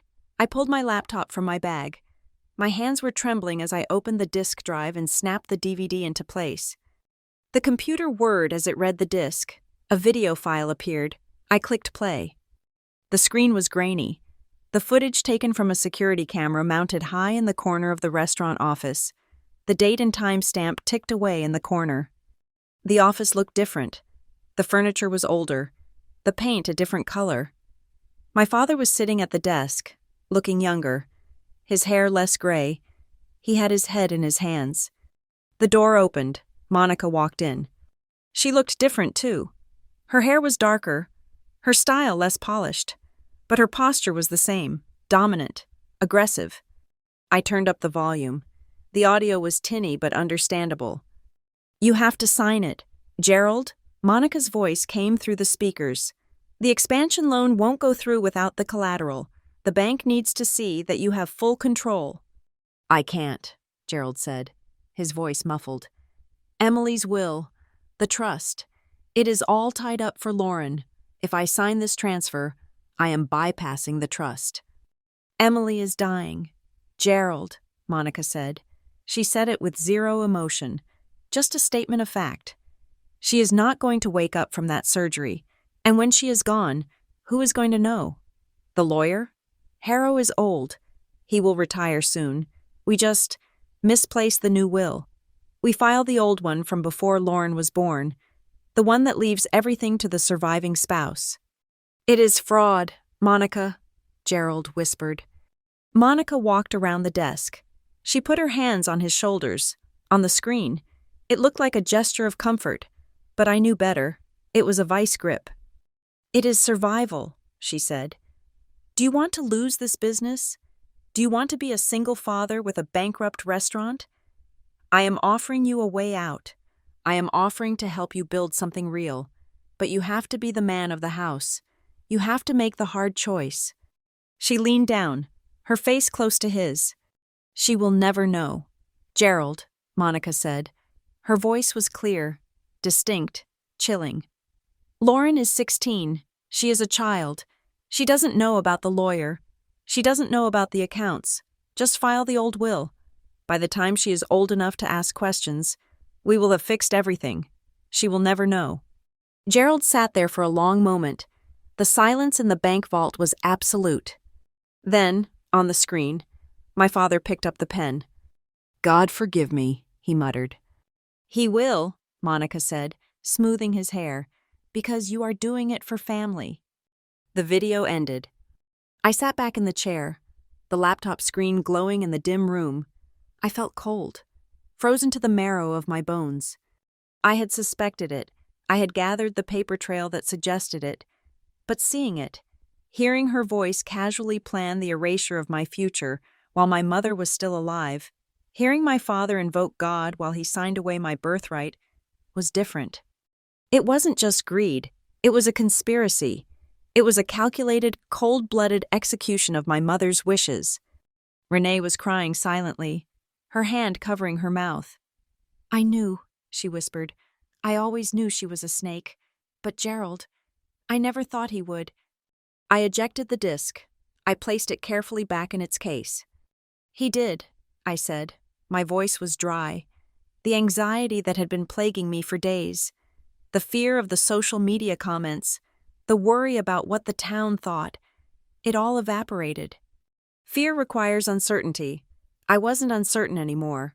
I had the smoking gun. "We are going to Mara's," I said, standing up and putting the laptop in my bag. "And then, I am going to destroy them." I looked at the empty metal box. My mother had called it her doomsday vault. She was right. It was the end of their world. Mara Ellison's conference room was soundproof, but the silence that fell after the video ended felt heavy enough to crush the mahogany table. The grainy footage of my father signing away my inheritance, coerced by the calm, serpentine voice of Monica, had played out on the large monitor mounted on the wall. Mara, who had been taking notes on a yellow legal pad, slowly capped her pen. She did not look shocked. She looked like a shark that had just smelled blood in the water. "This changes the complexion of everything," Mara said, her voice low and controlled. "We are no longer looking at a simple case of contesting a will. This is conspiracy to commit fraud. This is conversion of assets.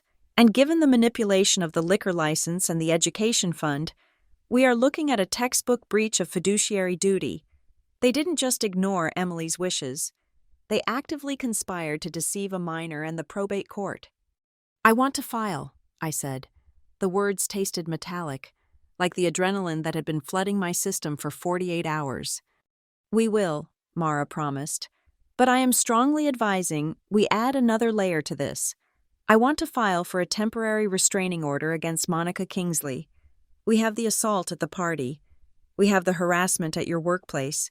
We have the digital stalking and the public defamation. If we file the civil suit without the protection order, she will escalate. She will come to your apartment. She will try to force a confrontation to get you to drop the case." I hesitated. A restraining order felt aggressive. It felt like something you did to a violent stranger, not the woman who had cooked Thanksgiving dinner for 14 years, however reluctantly, and it meant dragging my father into a police matter. "Do we really need to go that far?" I asked, looking at my hands. "I don't want to ruin their lives. I just want what is mine." "They didn't hesitate to ruin yours," Aunt Renee said from the corner of the room. She had been staring out the window, her back stiff, but now she turned to face me. "Lauren, look at the screen. Look at what they did. They sat in that office while your mother was dying in a hospital bed, and they decided you didn't matter. That wasn't an accident. That was a choice. Emily wanted you safe. She would not want you exposed to that woman's rage without a shield." Renee's mention of my mother was the anchor I needed. I nodded. "Okay, do it. File the order." "Good," Mara said, reopening her pen. "Here is the strategy. It is a 3-step assault. First, we secure the original will from William Harrow to ensure we have the primary evidence authenticated. Second, we file the restraining order to keep Monica physically away from you. Third, we file the comprehensive civil lawsuit and demand a forensic accounting of every dime that has moved through that restaurant in the last 14 years. We are going to turn over every rock, and I guarantee you, we will find more than just slugs underneath." The visit to William Harrow was the first step, and it felt like stepping back in time. His office was located in a brownstone that had seen better days, tucked away on a side street that smelled of damp brick and old rain. The reception area was cluttered with boxes, and the air hung heavy with the scent of dust and stale coffee. Harrow was nearing 80, a man who seemed to be shrinking inside his tweed suit. When I told him who I was, his cloudy eyes widened behind his bifocals. Emily's daughter, he murmured, shuffling toward a wall of metal filing cabinets that looked like they hadn't been organized since the 90s. Yes, I remember. A tragedy. A terrible tragedy. He spent 20 minutes digging through a drawer labeled KL. I stood by the desk, my heart hammering against my ribs, terrified that the file would be missing, that Monica had somehow reached her long claws into this dusty sanctuary and erased the truth here too. Ah, Harrow said, pulling out a thick manila folder. Here it is. He placed it on the desk and opened it. There, clipped to the top, was the original document. The paper was yellowed slightly at the edges, but the blue ink of my mother's signature was vibrant. It was identical to the copy I had found in the cake knife box. I must admit, Harrow said, looking up at me with a furrowed brow. I was surprised when I never heard from your father after the funeral. I assumed, perhaps, that because the assets were in a trust, the family had decided to settle things privately to avoid probate costs. It happens, sometimes, with close families. I thought they were taking care of you. They were taking care of themselves, I said, my voice tight. I see, Harrow said sadly. He stamped a certification seal onto a copy of the document and handed the original to me with a trembling hand. I am sorry, Miss Kingsley. I should have followed up. I should have called. You have it now, I said, taking the file. That is what matters. With the original will in hand, Mara unleashed the legal storm. By Friday afternoon, the restraining order petition was filed. By Friday evening, the civil suit was lodged with the county court, and on Saturday morning, a process server delivered a formal cease and desist letter to the Kingsley residents, demanding an immediate halt to all defamatory social media posts and public statements regarding my mental health or financial status. I expected silence. I expected them to retreat and consult a lawyer. I underestimated Monica's addiction to the spotlight. On Sunday morning, a video appeared on the Kingsley Harbor House business page. It was titled, "The Truth About Our Family Struggle." I watched it from my kitchen table, my stomach churning. Monica was sitting on the sofa in the den. My mother's old sofa. She was wearing no makeup, her hair pulled back in a messy bun, wearing a loose gray sweater that made her look small and vulnerable. It was a calculated costume change from her usual polished armor. I am making this video with a heavy heart, she began, her voice cracking perfectly on the second word. My husband and I have poured our blood, sweat, and tears into this restaurant for 14 years. We built it from nothing. We survived recessions. We survived the pandemic. We did it for our children. She wiped a tear from her cheek. And now, she continued, looking directly into the camera, we are being attacked. We are being sued by someone we raised, someone we loved, who wants to take it all away because of greed. It hurts to be accused of things by a daughter you tried so hard to mother. We are just a small family business. We don't have fancy lawyers. We just have the truth. Please, pray for us. She didn't mention the will. She didn't mention the education fund. She didn't mention the slap. She framed the entire narrative as a hostile takeover by an ungrateful stepchild against a hard-working couple. The comment section exploded, but for the first time, it wasn't entirely in her favor. The cease and desist had scared her enough that she couldn't name me directly, but everyone knew who she meant. I always thought Gerald inherited that place from his first wife. One comment read, "Didn't Emily own the building? Why is she crying about being poor? Didn't they just buy a $70,000 boat?" wrote another. My cousin worked there and said Monica fired her for getting pregnant. I don't buy the nice lady act, said a third. The town was dividing. The church crowd was still rallying behind Monica. But the locals who remembered my mother, the people who knew the history of the building, were starting to ask questions. The facade was showing cracks. Then my phone rang. It was my father. I stared at the screen for a long time. Dad calling. It was a name that used to mean safety, then obligation, and now betrayal. I swiped answer. I put it on speaker. I set my recording app to run on my tablet next to the phone. Lauren? His voice was ragged, breathless. He sounded like a man who had been running for miles. "I am here," I said. "You have to stop this," he pleaded, skipping all pleasantries. "We just got served the papers. Lauren, do you know what you are asking for? You are asking for a full audit. You are asking for the house. If this goes to court, the legal fees alone will bankrupt us. The lawyers will eat everything. There will be nothing left for anyone." "There is nothing left for me now. Dad," I said calmly. "You spent my college fund on industrial ovens." "I can pay you back," he cried. "We can work out a payment plan. I will put you back on the payroll. I will give you a percentage of the profits. Just drop the lawsuit, please. She is losing her mind. She is talking about countersuing, about going to the press with everything." "Let her," I said. "Lauren, be reasonable. We are family. You are going to destroy your brother and sister's future over money?" "No," I said. "You destroyed their future when you made them accomplices to a crime. You involved Ethan in the shell company. Dad, his name is on the documents. If this goes criminal, he is liable. You did that, not me." There was a stunned silence on the other end. He hadn't realized I knew about Ethan's involvement. "I need to ask you one question," I said, my voice steady, though my hand was gripping the edge of the table so hard my fingers ached. "And I want you to think very carefully before you answer, because I know the truth." "What?" he whispered. "Did you know about Mom's new will? The one she signed 2 weeks before she died?" The silence that followed was the loudest sound I had ever heard. It stretched for 5 seconds, 10 seconds. I could hear his breathing, ragged and wet. I could hear the clock ticking on my wall. He didn't say no. He didn't feign ignorance. He just breathed. In that hesitation, the last tiny shred of hope I had held on to, the childish hope that maybe he had been tricked, maybe he had been a victim too, finally died. He knew. He had always known.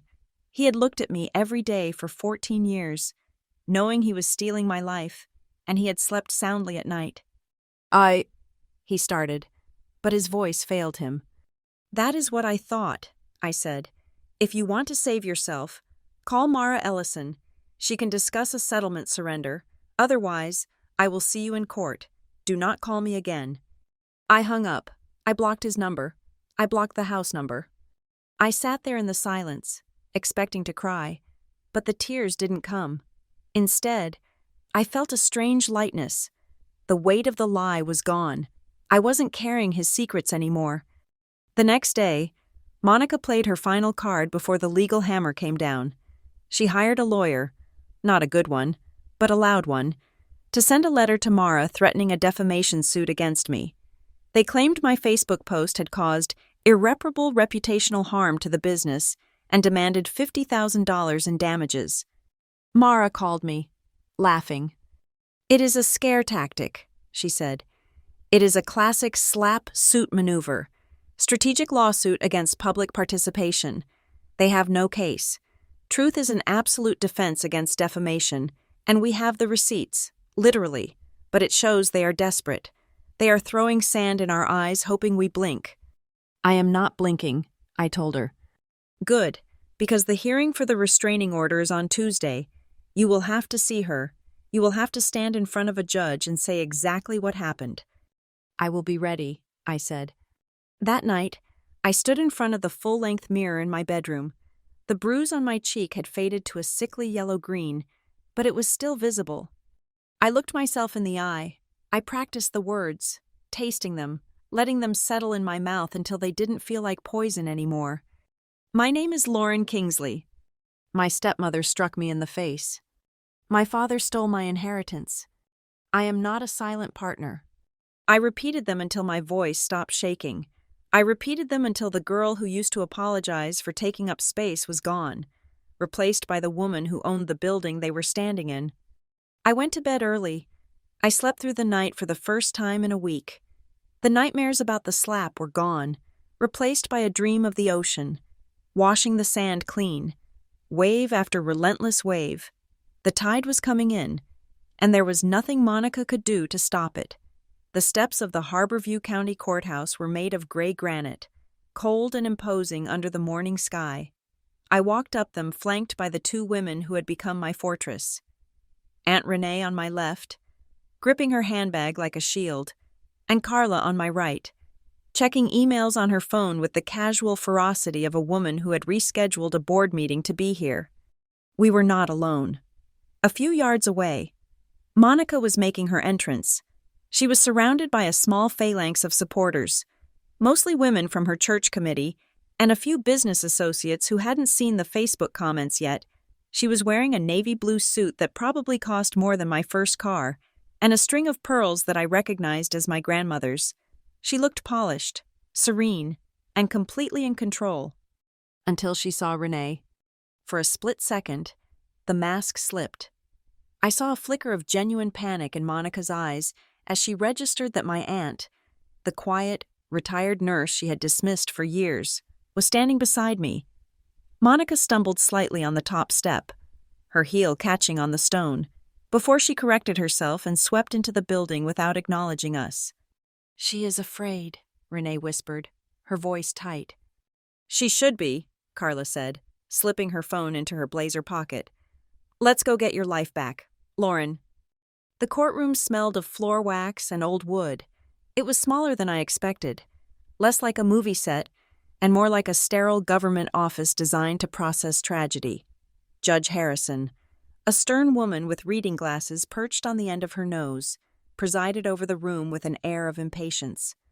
I was the first witness called to the stand.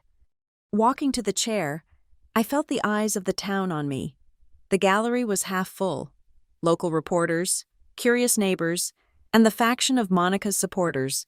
I sat down, placed my hand on the Bible, and swore to tell the truth. Mara guided me through the early years first. She didn't ask about feelings. She asked about facts. "Ms. Kingsley," Mara asked, pacing slowly in front of the bench, "can you estimate how many hours per week you worked at Kingsley Harbor House between the years of 2010 and 2024?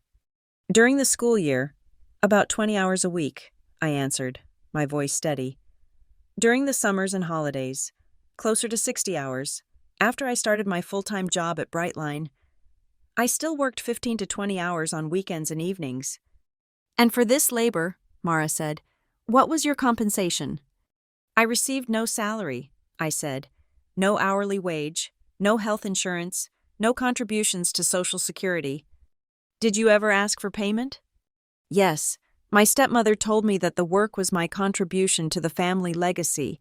She said asking for money would be taking food out of my brother and sister's mouths." Mara let that hang in the air for a moment before shifting to the night of the party.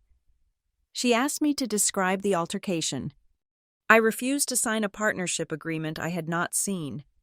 I stated, "Monica called me ungrateful. She grabbed my arm when I pulled away and told the room I had never been paid. She struck me across the face with her open hand." "How hard was the blow?" "Hard enough to knock me backward into the dessert table," I said. "Hard enough to cut the inside of my lip against my teeth. Hard enough that the silver cake knife fell to the floor." I looked at Monica.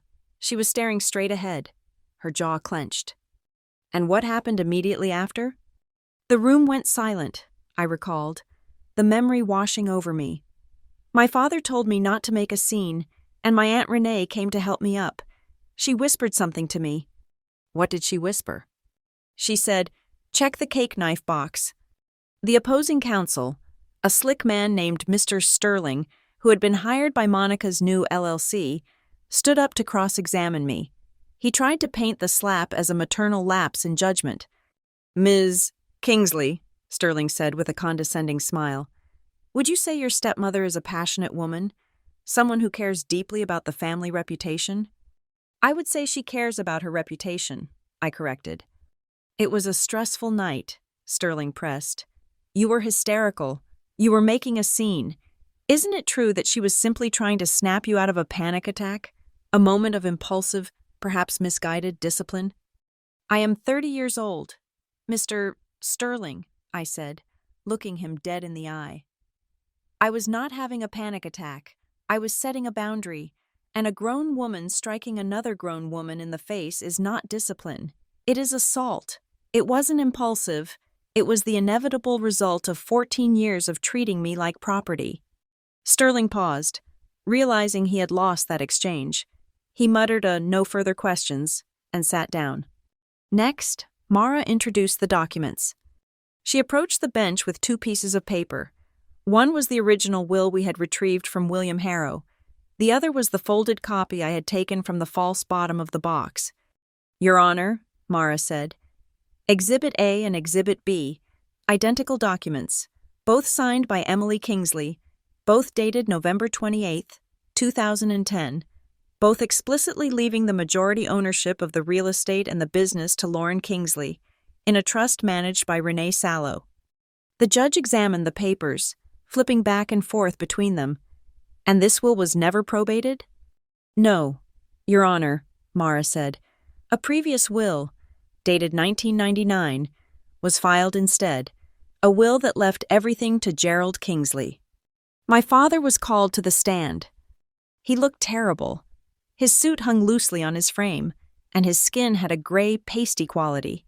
He sat in the witness chair and wiped sweat from his upper forehead with a handkerchief.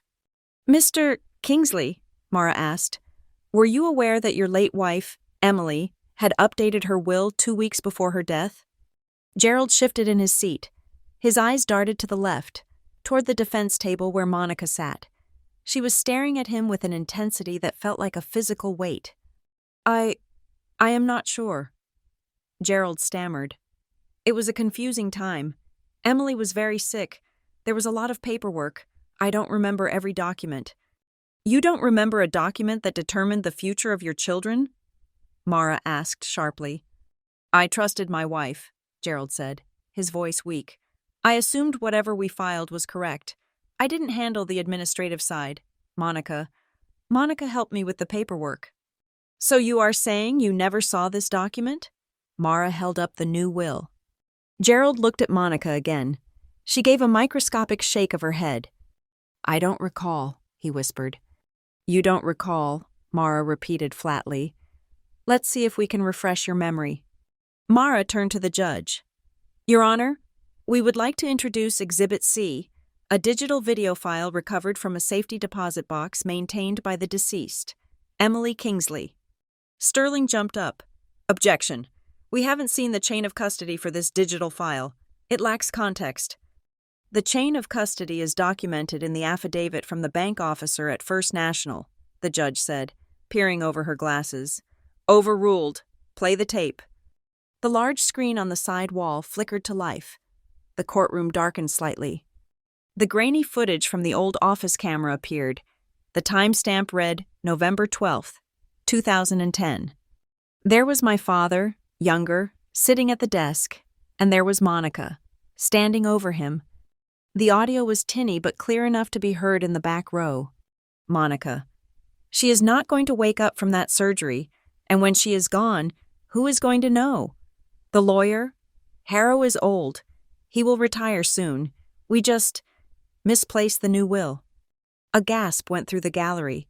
It was a collective intake of breath that sounded like the air being sucked out of the room. Monica: "Lauren is 16. She is a child.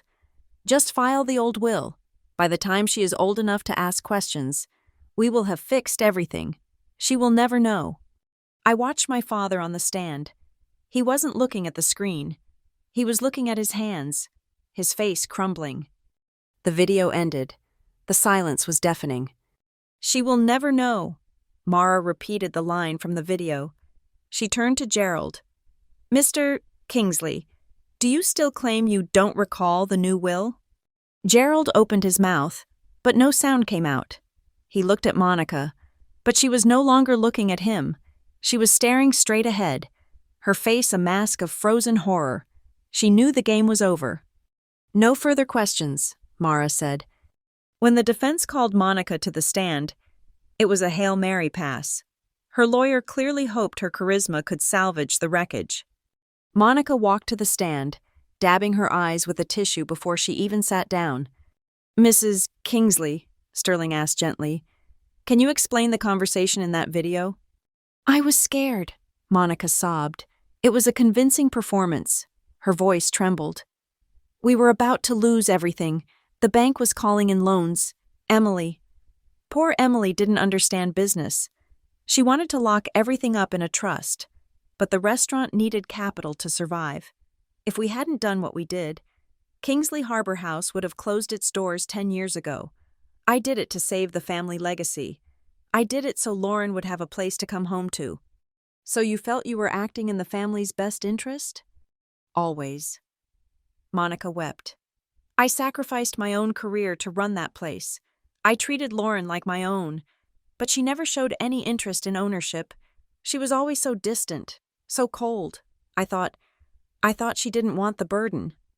Thank you, Sterling said, looking satisfied. Mara stood up. She didn't look satisfied. She looked lethal. Mrs. Kingsley, Mara said, holding a stack of papers, you claim you did this to save the restaurant, to keep the family afloat.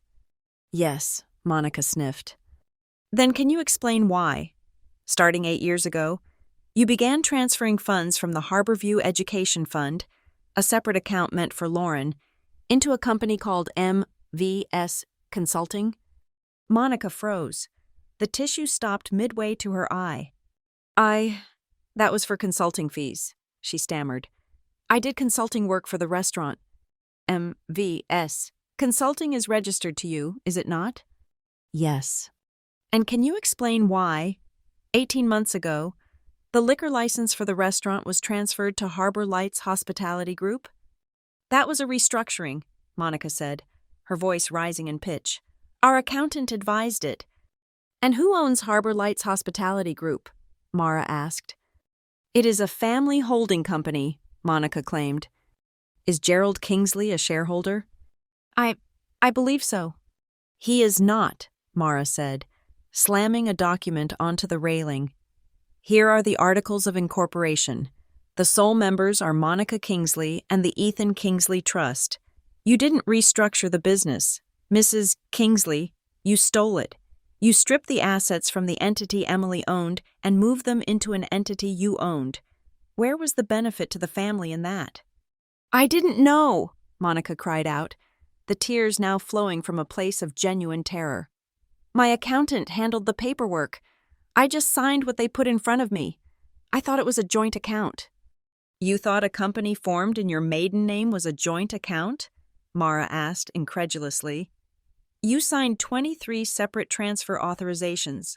Are you telling the court you read none of them? I am not a lawyer, Monica shrieked. I was just trying to fix things. No, Mara said coldly. You were trying to steal things. No further questions. The final blow came from Renee. My aunt walked to the stand with a dignity that made her seem 10 feet tall. She sat down and looked at the judge, not at the lawyers. Ms. Sallow, Mara asked softly, tell us about the box. Emily knew, Renee said, her voice clear and resonant in the quiet room. She lay in that hospital bed, hooked up to machines, and she told me, Renee, they are going to take it. I can see it in Monica's eyes. She told me she hid the truth in the one place that represented family celebration, the cake knife box. Why didn't you look sooner? Because Emily made me promise, Renee said, tears filling her eyes. She said, don't destroy Lauren's father unless you have to. Give him a chance to do the right thing. So I waited. I watched Lauren work for free. I watched her shrink herself to fit into their lives. I bit my tongue for 14 years. Renee paused, looking over at me. I held her gaze, feeling the strength flowing between us. But then came the birthday, Renee continued. I saw Monica hit her. It wasn't just a slap. It was hatred. And in that moment, I heard Emily's voice as clearly as if she were standing next to me. She said, Enough. That slap wasn't discipline. It was a warning. It was the ghost of my sister telling us that the time for patience was over. Renee turned to the judge. We didn't check that box because we were greedy, Your Honor. We checked it because we were afraid for Lauren's life. The judge leaned back in her leather chair. She took off her glasses and set them on the bench. She looked at Monica, who was now slumped in her chair, pale and trembling. She looked at Gerald, who had his head in his hands. Then she looked at me. Her expression had changed. The impatience was gone. In its place was a look of profound, somber recognition. It was the look of someone who had just seen the monster step out of the shadows and into the light. "Court is adjourned for recess," the judge said, her voice final. "I will return with my ruling on the preliminary motions and the validity of the will in 1 hour." As the gavel banged down, the sound echoed like a gunshot. I didn't move. I watched Monica's friends in the gallery quietly gather their purses and slip out of the back door, leaving her sitting alone at the defense table. The rats were fleeing the ship, and I was just watching it sink. The air in the courtroom had grown heavy and stale over the last few days, thick with the scent of photocopied evidence and nervous sweat. By the time Dr. Eris Thorne, a forensic accountant with 30 years of experience and a demeanor as dry as sandpaper, took the stand, the glamour of Monica's defense had completely evaporated. Dr. Thorne did not use emotional language. He used charts.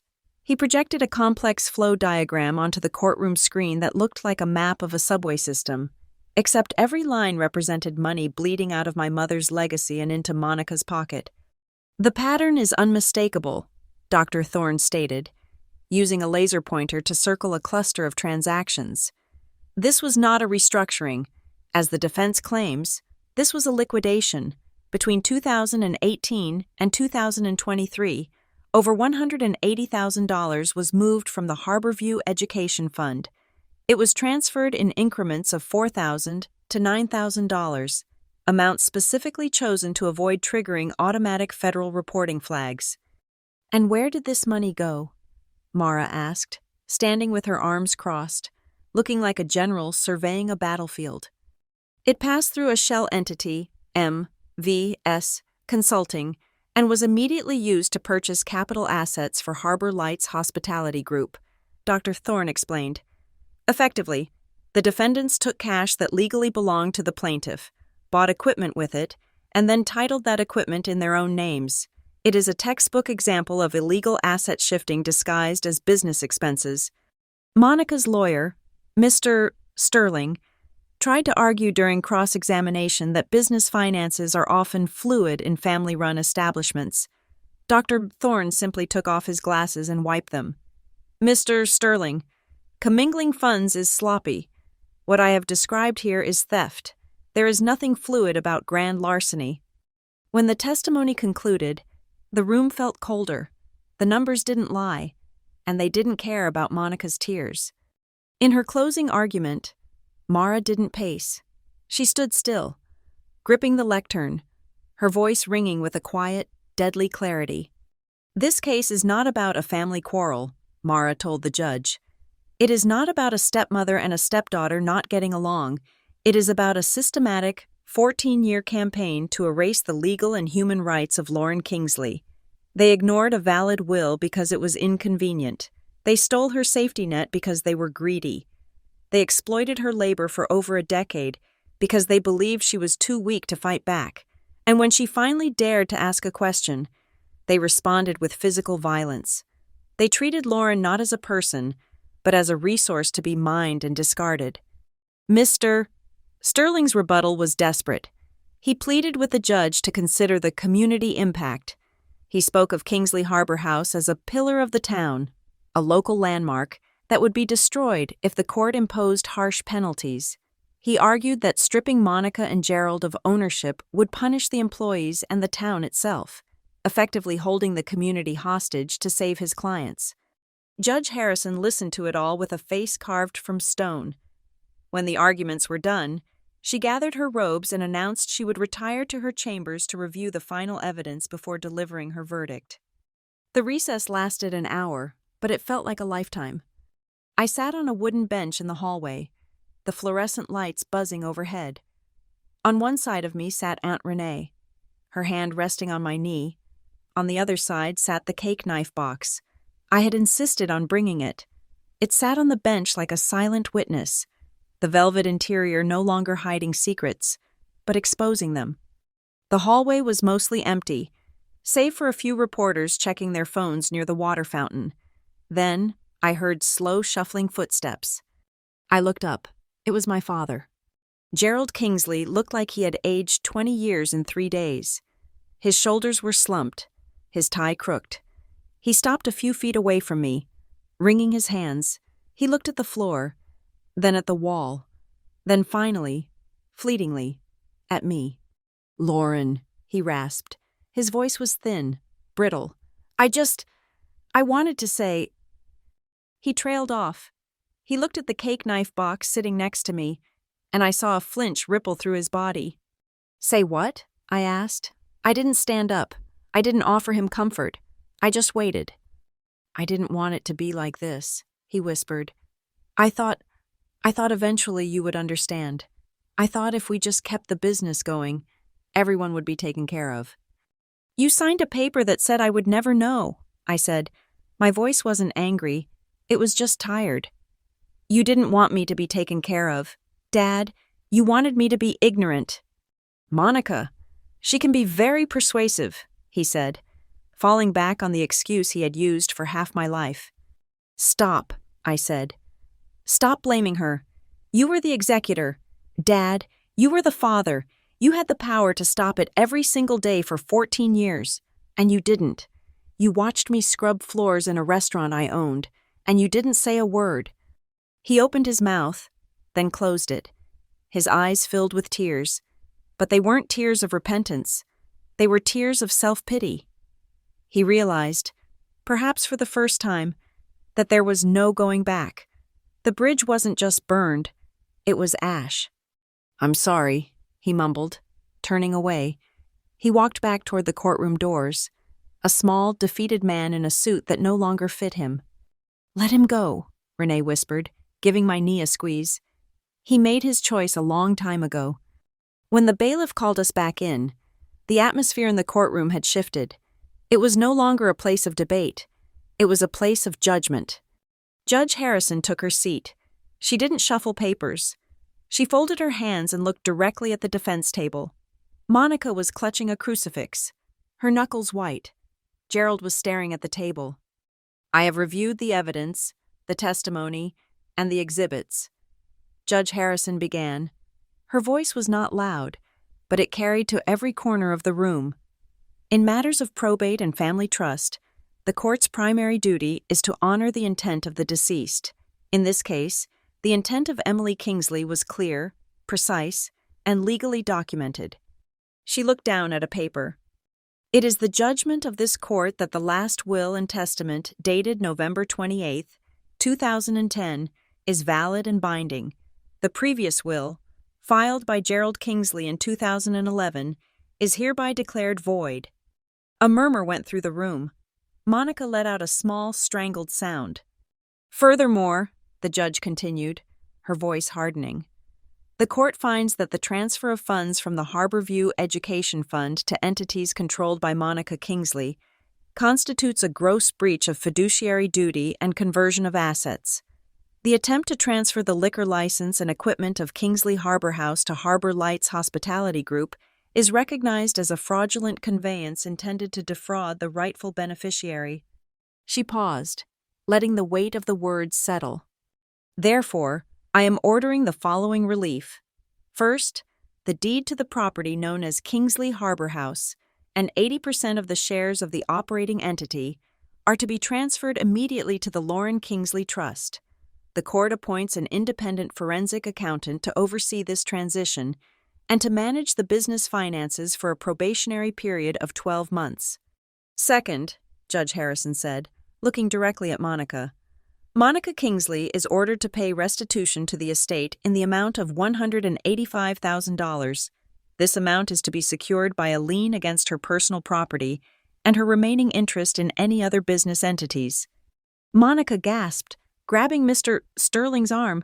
"I don't have that kind of money," she hissed, loud enough to be heard. The judge ignored her. "Third, regarding the plaintiff's request for a protective order, based on the testimony regarding the assault on the plaintiff's birthday and the documented pattern of harassment and financial abuse, the court grants a permanent restraining order. Monica Kingsley is prohibited from coming within 500 feet of Lauren Kingsley, her residence, or her place of employment, which now includes Kingsley Harbor House. I let out a breath I felt like I had been holding for a decade. It was over. I was safe. But Judge Harrison wasn't finished. She picked up a piece of paper, the transcript of the video. "Before I dismiss this session," the judge said, her eyes locking onto my father and stepmother, "I want to address the video evidence submitted as Exhibit C. In my 20 years on the bench, I have seen many disputes over money, but rarely have I seen such a callous disregard for the dignity of a child." She read from the paper, "She will never know." That was the phrase used. It suggests that the defendants believed the plaintiff was not a person with rights, but an obstacle to be managed. It suggests that her ignorance was the foundation of your lifestyle. The judge lowered the paper. "Well, she knows now, and thanks to the foresight of a mother who knew exactly who she was dealing with, the court knows too. You did not build a legacy. Mr. and Mrs. Kingsley, you built a house of cards on the back of a grieving teenager, and today, it falls down.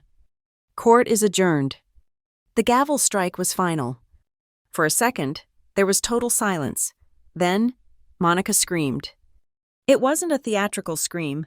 It was the guttural sound of a woman watching her entire world disintegrate. She collapsed into her chair, sobbing uncontrollably, her hands clawing at her expensive suit. "You can't do this. It is my restaurant. I built it. I built it." Gerald didn't move. He sat frozen, staring at the floor, his face completely blank. He didn't reach out to comfort his wife. He just sat there in the ruins of his own making. The people in the gallery, the supporters, the friends, didn't rush forward to help. They stood up quietly, awkwardly, and began to file out of the room, averting their eyes from the spectacle at the defense table. They were distancing themselves from the failure, from the scandal. "Come on," Renee said, standing up. "We don't need to watch this." I stood up. I felt light, weightless. I picked up the cake knife box. We walked down the center aisle. I didn't look back at Monica wailing. I didn't look back at my father. I walked past them as if they were strangers. We pushed through the heavy double doors and out into the main lobby. The air conditioning felt cool on my skin. We walked out the front entrance, and the bright Oregon sun hit us. A small group of reporters was waiting at the bottom of the steps. The story had gained traction online, and the verdict was big news in a town this size. A young woman with a microphone from the local news station stepped forward. "Ms. Kingsley, Lauren, do you have a statement? How do you feel about the verdict?" I stopped on the landing. I looked at the reporter, then at the camera lens. I thought about the speech I had practiced in the mirror, but those words felt too small now. I looked down at the wooden box in my hands. The mahogany gleamed in the sunlight. I held it up. "My mother knew," I said, my voice clear and steady. "She knew that people can lie, but objects don't. She hid the truth in the one place they used to celebrate themselves the loudest." I tapped the lid of the box. I am just the person who finally opened it. I lowered the box and walked past the microphones, down the steps, and toward the parking lot where Renee's car was waiting.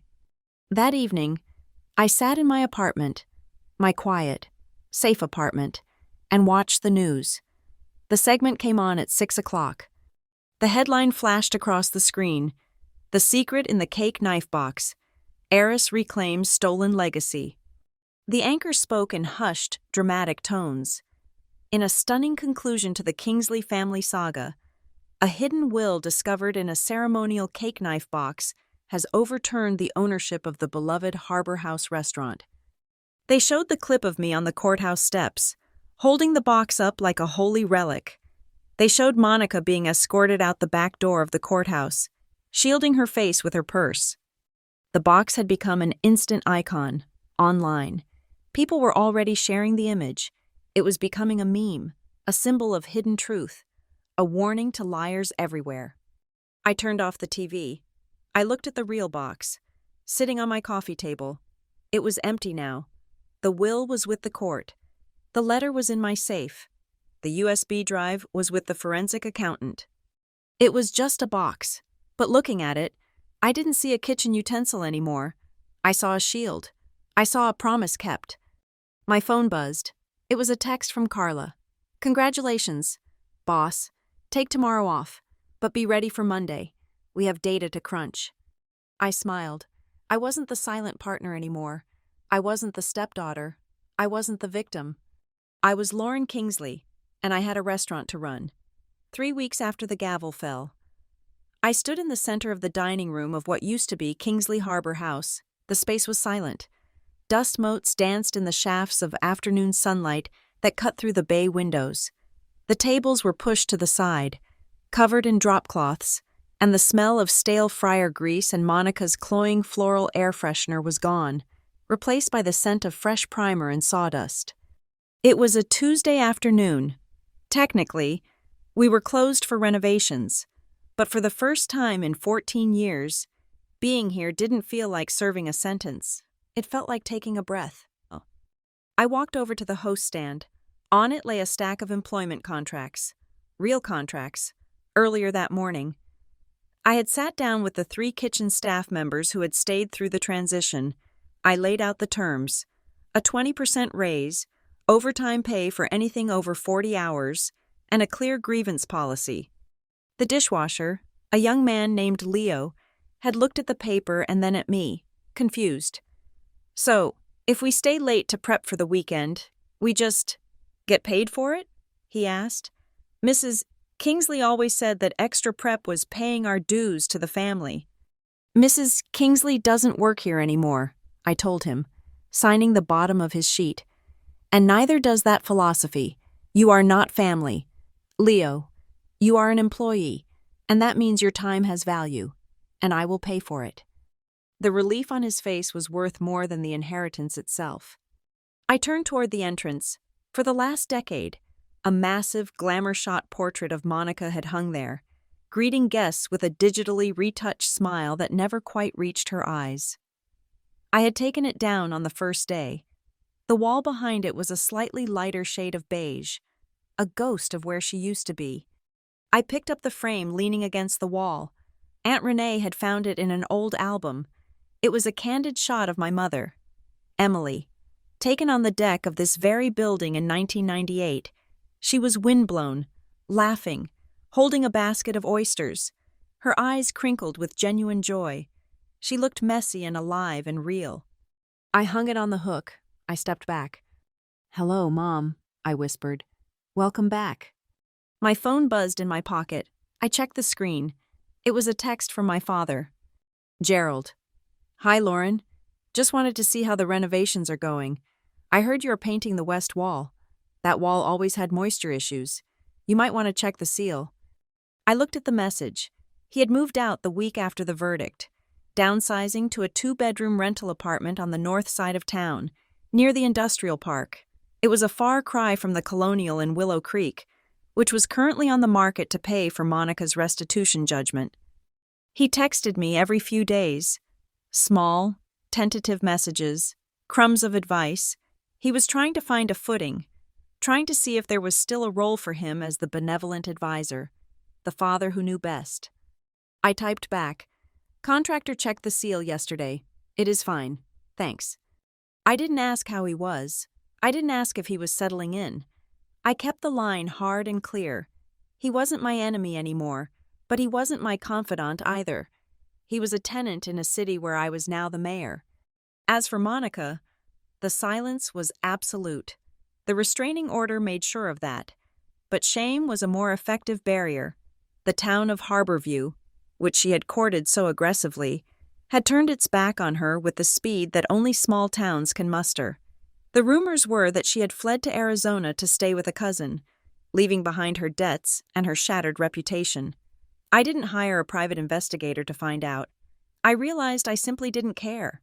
She was a storm that had passed, leaving wreckage, yes, but the sky was clearing. I walked through the swinging doors into the kitchen, then back toward the office. This room used to terrify me. It was where I was scolded, where I was told I wasn't good enough, where the camera had recorded the conspiracy that stole my youth. Now it was just an office. I had repainted the walls a soft sage green. The leather chair my father used to sit in, the one where he signed away my rights, was gone, replaced by an ergonomic mesh chair that supported my back. On the desk sat my laptop, a stack of vendor invoices that were actually being paid on time, and a framed document. It was the will, the original one, with my mother's signature. I didn't hang it to gloat. I hung it as a compass. And on the high shelf, sitting in a place of honor, was the cake knife box. I reached up and took it down. The wood was smooth and warm. I opened the lid. The blue velvet interior was still there, but I had ripped out the false bottom. I had removed the deception. Now, it was just a deep, honest box. Knock, knock. I turned. Aunt Renee was standing in the doorway, holding 2 swatches of fabric. She looked younger these days. The weight of the secret she had carried for 14 years was gone, and her posture had straightened. "Navy blue or slate gray for the banquettes?" she asked, walking in and tossing the swatches on the desk. "I think the blue," I said. "It matches the ocean." "Good choice," she said. She looked at the box in my hands. "You okay?" "Yeah," I said, running my thumb over the brass latch. "I am just thinking about how much space this thing used to take up in my head." "It wasn't the box," Renee said gently. "It was the lie inside it. Now it is just wood." She walked over to the corner of the office where we had cleared out a stack of old filing cabinets. We had placed a comfortable armchair there, a reading lamp, and a small side table. It was the same model of chair my mother used to read in at home. "The corner looks good," I said. "A quiet spot." "Emily always said a restaurant needed one place where you could hear yourself think." Renee said, "I think she would like that we made room for it." "Are they coming?" I asked, checking my watch. "Carla just pulled in," Renee said, "and Marco is in the kitchen warming up the oven." Tonight wasn't a grand opening. There were no banners, no city council members, no influencers. It was just a dinner, a meal for the people who had stood by me when the ground was shaking. An hour later, we were gathered around the large round table in the center of the dining room.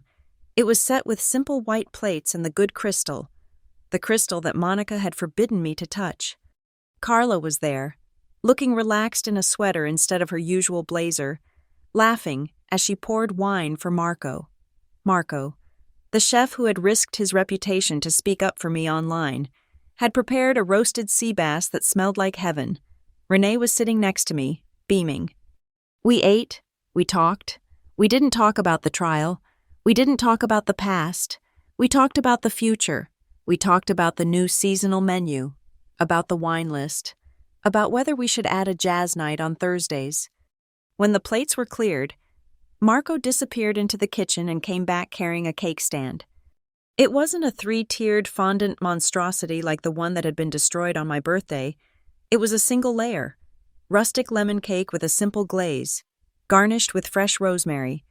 It was my mother's favorite recipe. It was the cake she used to bake for me on rainy Tuesdays just because she wanted the house to smell like citrus. Marco set it down in front of me. "Happy belated birthday, boss," he said with a grin. The table went quiet. It was a good quiet, a reverent quiet. Renee reached into her bag. She pulled out the silver cake knife. The pearl handle gleamed in the candlelight. She held it out to me. For a second, time warped. I was back at the party. I heard the slap. I felt the sting on my cheek. I saw the knife spinning through the air, clattering onto the floor, covered in chocolate and shame. I felt the crushing weight of being small, of being powerless, of being the girl who just wanted to disappear. My hand hesitated. Renee didn't pull back. She just looked at me, her eyes steady and fierce. "It is just a tool. Lauren," she whispered. "It does what you make it do." I took a breath. I looked at the knife. It wasn't a weapon anymore. It wasn't a symbol of my humiliation. It was just a piece of silver that belonged to me. I reached out and wrapped my fingers around the handle. It felt cool and solid. My grip was firm. The trembling that had plagued me for weeks was gone. I stood up. "I want to propose a toast," I said. My voice didn't shake. Carla, Marco, and Renee raised their glasses. "To Emily," I said, looking at the photo on the wall. "Who was smart enough to hide the truth where she knew we would find it? to Renee, who was brave enough to make sure I looked, and to the version of me that survived long enough to stand here tonight. Here, here, Carla said softly. To Lauren, Renee said, clinking her glass against mine. The owner. I smiled. I lowered the knife and cut the first slice. The blade slid through the lemon cake smoothly, cleanly. I plated the slice and handed it to Renee. We ate the cake. It was tart and sweet, the taste of memory and sunlight. Later that night, after everyone had left, I stayed behind to lock up. The restaurant was quiet again, but it wasn't empty. It was filled with the lingering warmth of the evening. I went back to the office. I sat in my chair and unlocked the bottom drawer of the desk. I pulled out the letter, my mother's letter. I had read it 100 times in the last month, but I wanted to read it one last time here, in the place she had saved for me. If you are reading this, my little bird, be brave. Fight for what is yours. I traced the words. Then I read the final paragraph, the one I had skipped over in my panic that first night. If you are holding this letter, it means you have witnessed something I prayed you would never see, the greed of people who claim to love you, but it is also proof that you survived it. It is proof that you became the strong woman I believed you could be. You don't need this letter to tell you who you are. Lauren, you define that yourself. I folded the letter. I didn't put it back in the safe. I stood up and walked over to the cake knife box on the shelf. I placed the letter inside, right on the velvet. I didn't hide it under a false bottom. I laid it there, open and visible. I closed the lid and latched it. It wasn't a secret anymore. It was history. It was a talisman.